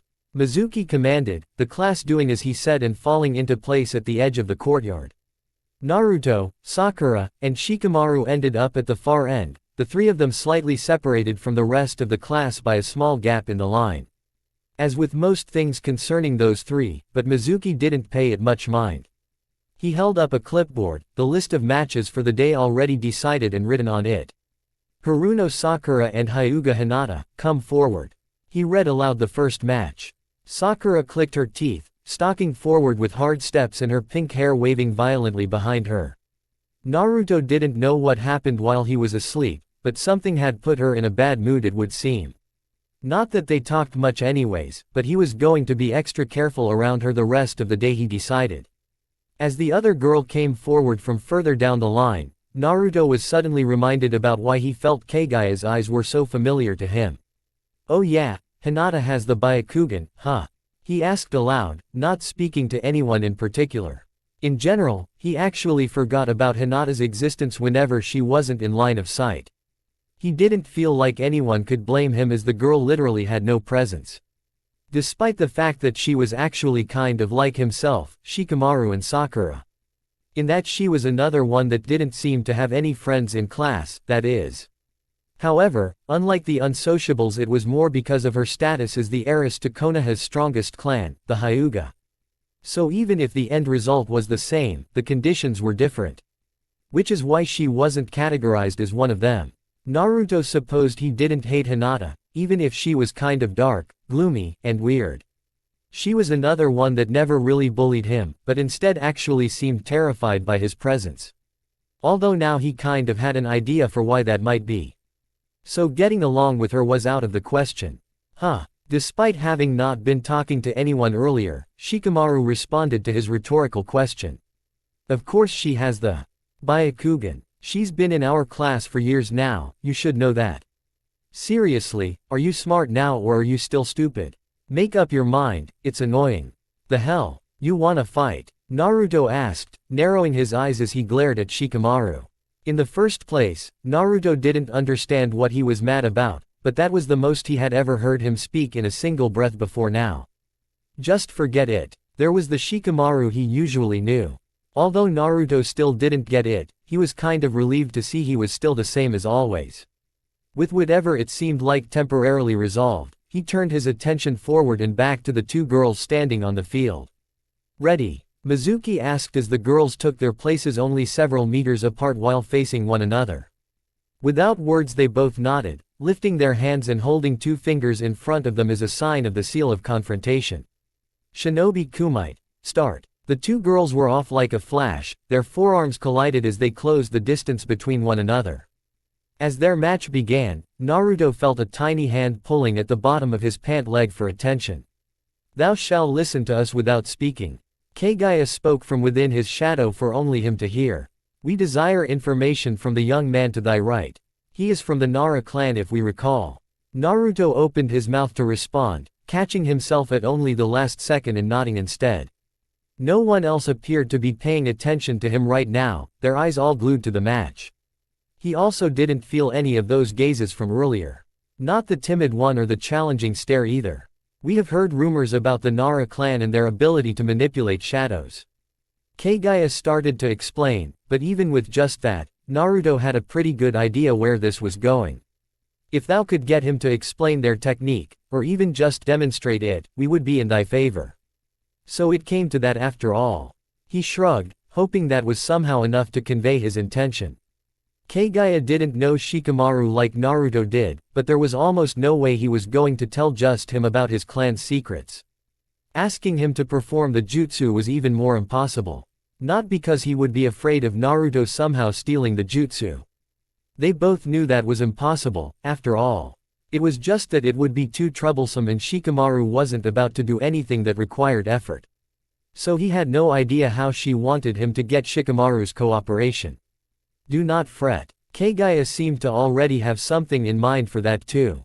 Thou might not realize it, but if it comes to a trade of information, then thou already possesses something he too desires. Naruto had no idea what she meant by that, but he was starting to get used to it by this point. The important thing was, all he had to do was just ask, right? From there everything was supposed to somehow work itself out. Hey, Shikamaru, Naruto rubbed the back of his head awkwardly, not sure how to go about asking someone for a favor. Normally he would fall back to his typical false bravado, just shouting his way through it all, but he got the feeling that wasn't going to work. What? Shikamaru asked, turning away from the fight. Unlike the rest of the class, he really had no interest in who was better than who. It wasn't like he would ever win any of his sparring bouts either, making him kind of like Naruto in that regard. I was just wondering if you would show me that shadow thing you do during your match. Naruto asked, catching Shikamaru off guard. His mouth gaped open as he became unsure how to answer. In the first place, he had never used the jutsu while at the academy. That's because it was a clan secret technique, he wasn't just supposed to show it off. What's more, it was a pain in the ass. He would have to actually put in effort during his fight to use the jutsu, let alone catch someone in it. Naruto surely knew that, but in the first place, how did he even know about the jutsu? Certainly it wasn't unusual for a fellow ninja clan of Konoha to know about the infamous Nara clan and their Kagashibari. For Naruto to know about it, however, was something he would have thought impossible. No, in the past that might have been true. After that little stunt in front of the Hokage, however, it was certainly possible that this current Naruto would know about that. Even if he knew about it though, why would he suddenly have an interest in seeing it? Even thinking about the why and the how was a pain in the ass, so Shikamaru made up his mind to at least prioritize the how for now. Tell you what, he said, slipping his hands in his pockets, eyes studying Naruto for some kind of reaction, no matter how small. I'll show you the Kujimane no Jutsu, if you can tell me when you suddenly became so knowledgeable about Konoha history. From within Naruto's shadow, Kaguya gave a victorious smirk. It was exactly as she had planned. Naruto up until this point knew nothing about history. No, he still didn't really know anything. During his little speech earlier, he had just been reciting the words as she fed them to him. As predicted, but this caused quite the stir among his classmates who couldn't comprehend what had happened. Even the normally nihilistic Nara Shikamaru couldn't ignore this incredible gap in supposed intelligence. Naturally, he would want to know what the cause of it was. So much so, he would have no choice but to agree to a simple exchange of information. With this, Kaguya's primary objective was almost complete. If she was lucky, her secondary objective might also be achievable. Tell him about that man that gave thou those gloves. Kaguya instructed from the shadow. Just giving the name shall be fine. In response to this, Naruto turned slightly around, glancing down at his shadow as he gave her a dissatisfied look. She wished he wouldn't be so obvious about how he communicated with her, but it probably wasn't enough to risk exposing them. After all, her existence was outside the realm of normal considerability.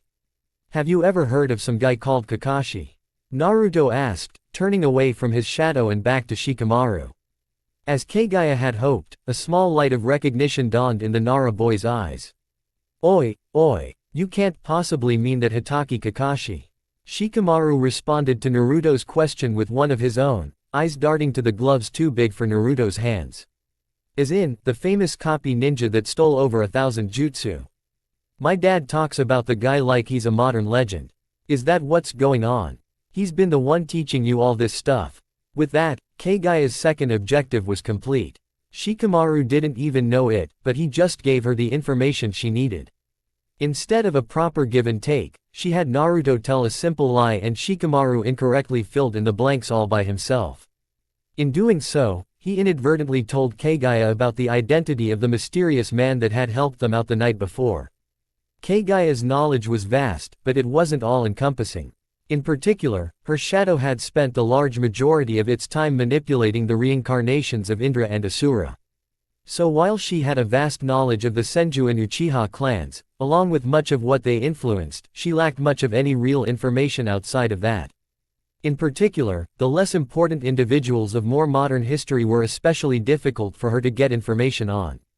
Once her shadow had lost its sense of existence and merged with Naruto, she too lost her primary way to gather information on the outside world.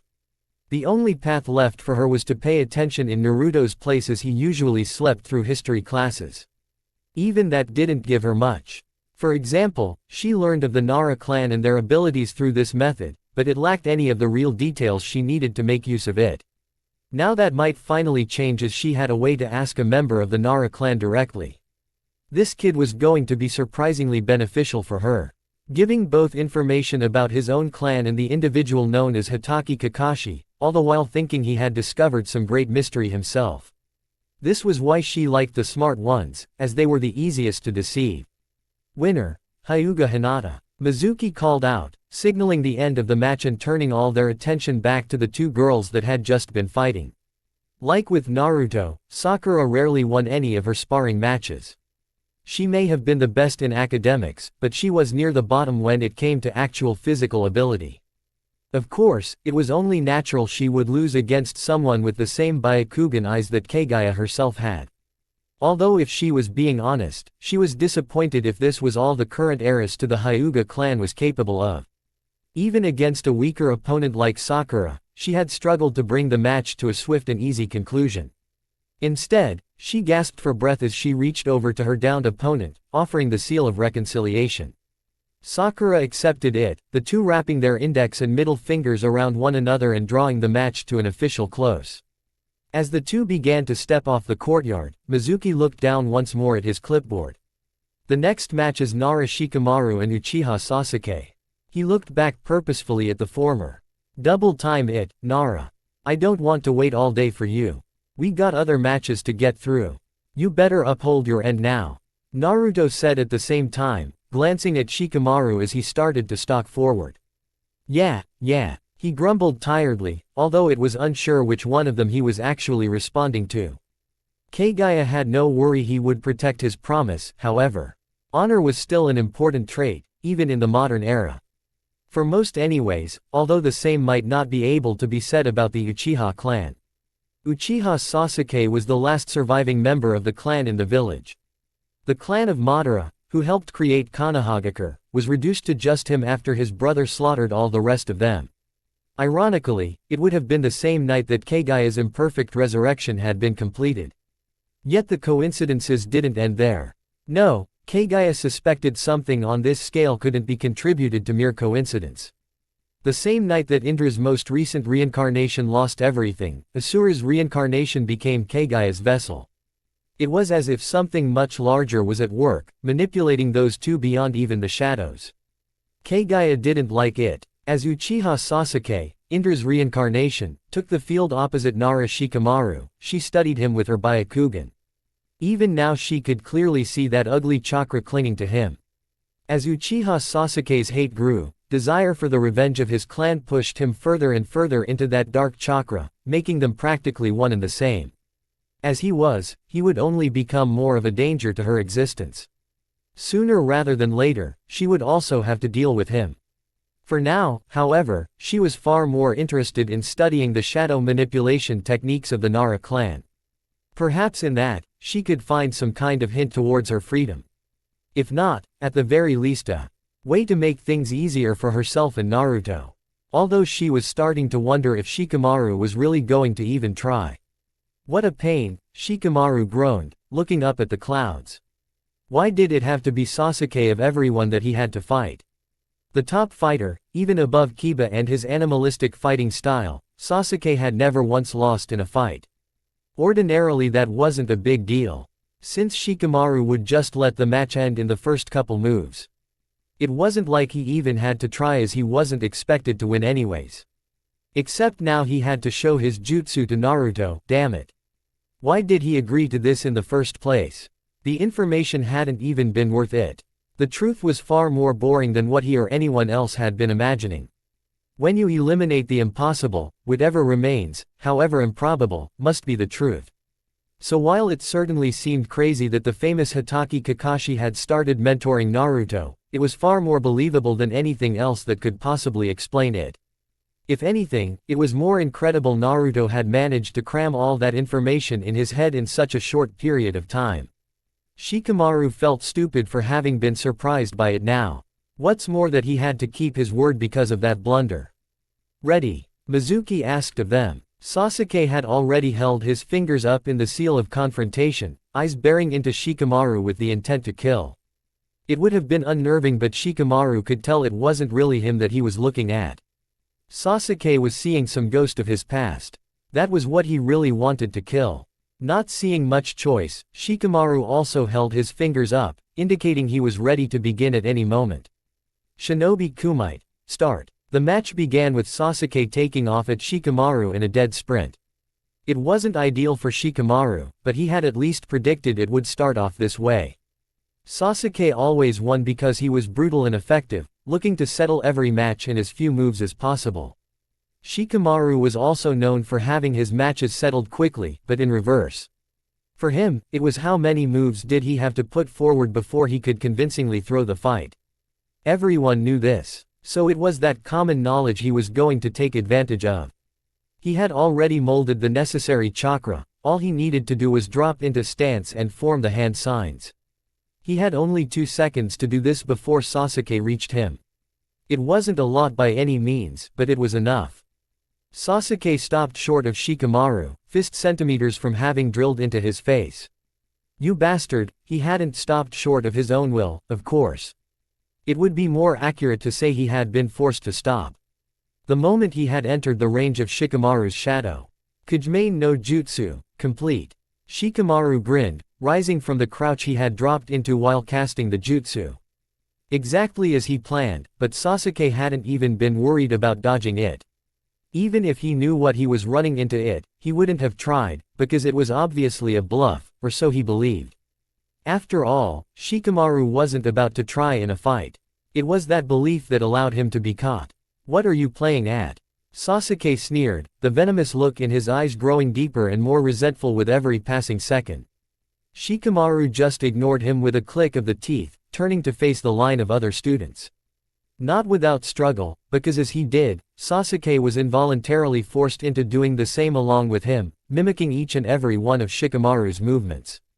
Of course, Sasuke was going to resist being forced to move against his will and so was fighting with every ounce of strength he had. This made Shikamaru's own movements stilted and awkward. It was also draining his chakra fast.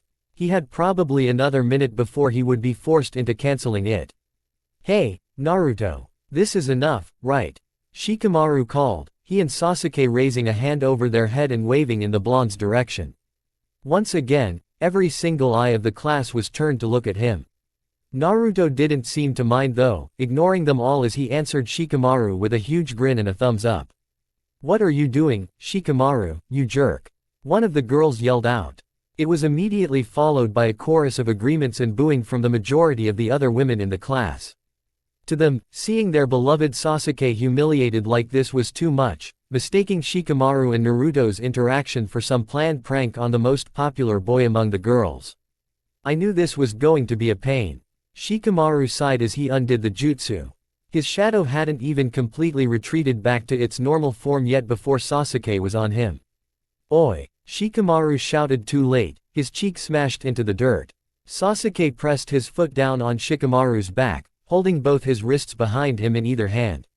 "Apologize," Sasuke whispered darkly, pushing down on Shikamaru's back and pulling at his wrists to emphasize what would happen if he didn't.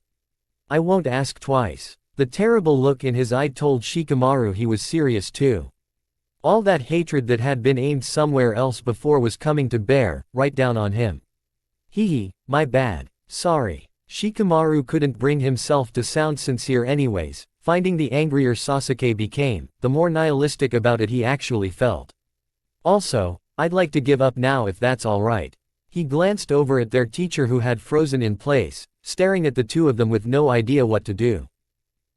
Right," Mizuki said lamely, his voice lacking any authority at all. "The winner of the match is Uchiha Sasuke." A chorus of cheers from the majority of the girls immediately followed the announcement. Sasuke didn't even look like he heard them. Despite claiming the victory, the Uchiha survivor seemed far from pleased with the results. Regardless, he dropped Shikamaru's wrists and pulled his foot from his back as he turned to walk away. "Finally, that's over," Shikamaru grumbled, picking himself up to turn around and offer the seal of reconciliation. Only Sasuke apparently had no plans to return the gesture, stalking back over to his place in line as the girls continued to shower him in praises. If it had been anyone else, Mizuki would have been yelling at them to properly protect the village's tradition. As with always, but the Uchiha heir was given a free pass. Not that Shikamaru cared, as he didn't want to reconcile with that jerk anyways. Picking himself up, he returned to his spot in the line. Sakura was one of the only two girls that hadn't cheered for Sasuke, but she looked far from approving of what Shikamaru had done during the match.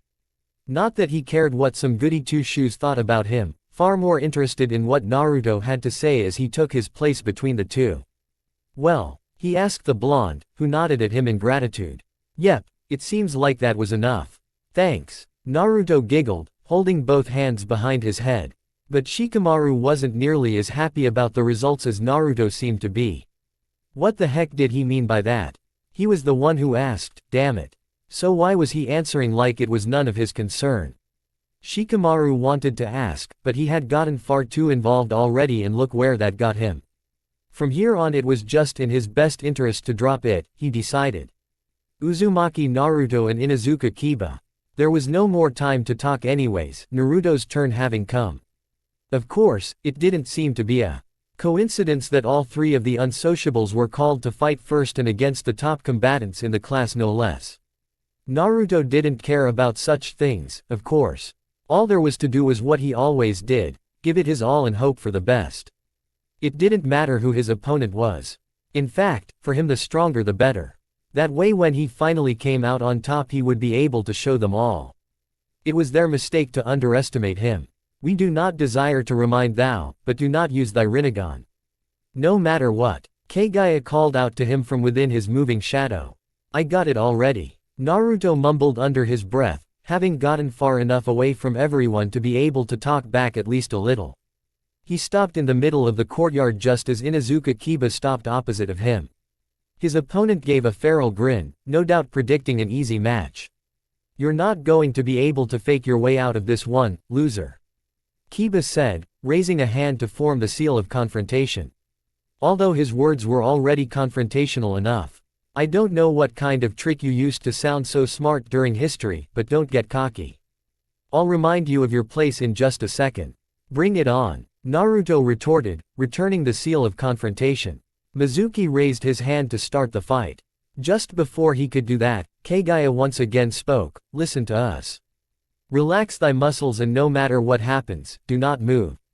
She said. Naruto didn't get a chance to ask what she meant, having time to do not much more than decide in that instant to trust her. Shinobi Kumite, start. Mizuki dropped his hand and the fight began. Kiba dropped to all fours and dashed forward, his movements more like a beast than any man. It was this fighting style that made him the top in the class, only Sasuke able to overcome this unique and vicious style of combat. It went without saying, but Naruto had never been able to overcome it himself. Until now, that is. Kiba lunged at Naruto like a leaping canine, both hands swiping at him not as fists, but sharp claws. With such an aggressive assault, it was no wonder no one could stand up to him. Even veteran genin might feel pressured under such an attack. Yet Naruto did not retreat, nor did he attempt to retaliate. He did as Kaguya said and remained completely still in the face of this pressure, trusting the word of the girl in his shadow. And she did not let him down, because despite not having any will to move, his body began to on its own. Naruto's arms came up, catching Kiba's twin slashing strikes by the wrist. Wah! Kiba didn't have time to question what happened, Naruto taking advantage of his surprise to swing his head forward. The top of his forehead smashed into Kiba's nose, sending the beastly boy stumbling back. It didn't end there, Naruto dropping low and swinging his leg around in a sweeping kick that caught Kiba in the side of the legs, knocking his balance out from under him. Kiba was sent sprawling to the ground on his back, letting out a cough as the wind was knocked from him. A second later Naruto was on top, one hand gripping him by the throat, the other coming down on top of him, the fist stopping just short of smashing his face in. All movement stopped there, and Naruto felt some control return to his body. As we believe the Nara brat said earlier, Kujime no Jutsu, complete. Kaguya's voice was smug, filled with satisfaction at having finally regained some control of her freedom. Well, it is only natural that we would be able to use this jutsu. It would appear it is a type of yin chakra manipulation and we are the progenitor of all chakra, after all. Still, be glad thy opponent was some barely trained brat. This type of imperfect control would not cut it against a superior foe. However, this jutsu will have other uses that we desire. Having confirmed we can use it will benefit us both. Kaguya was able to slowly explain this at her leisure, because for the second time that day everyone was completely silent.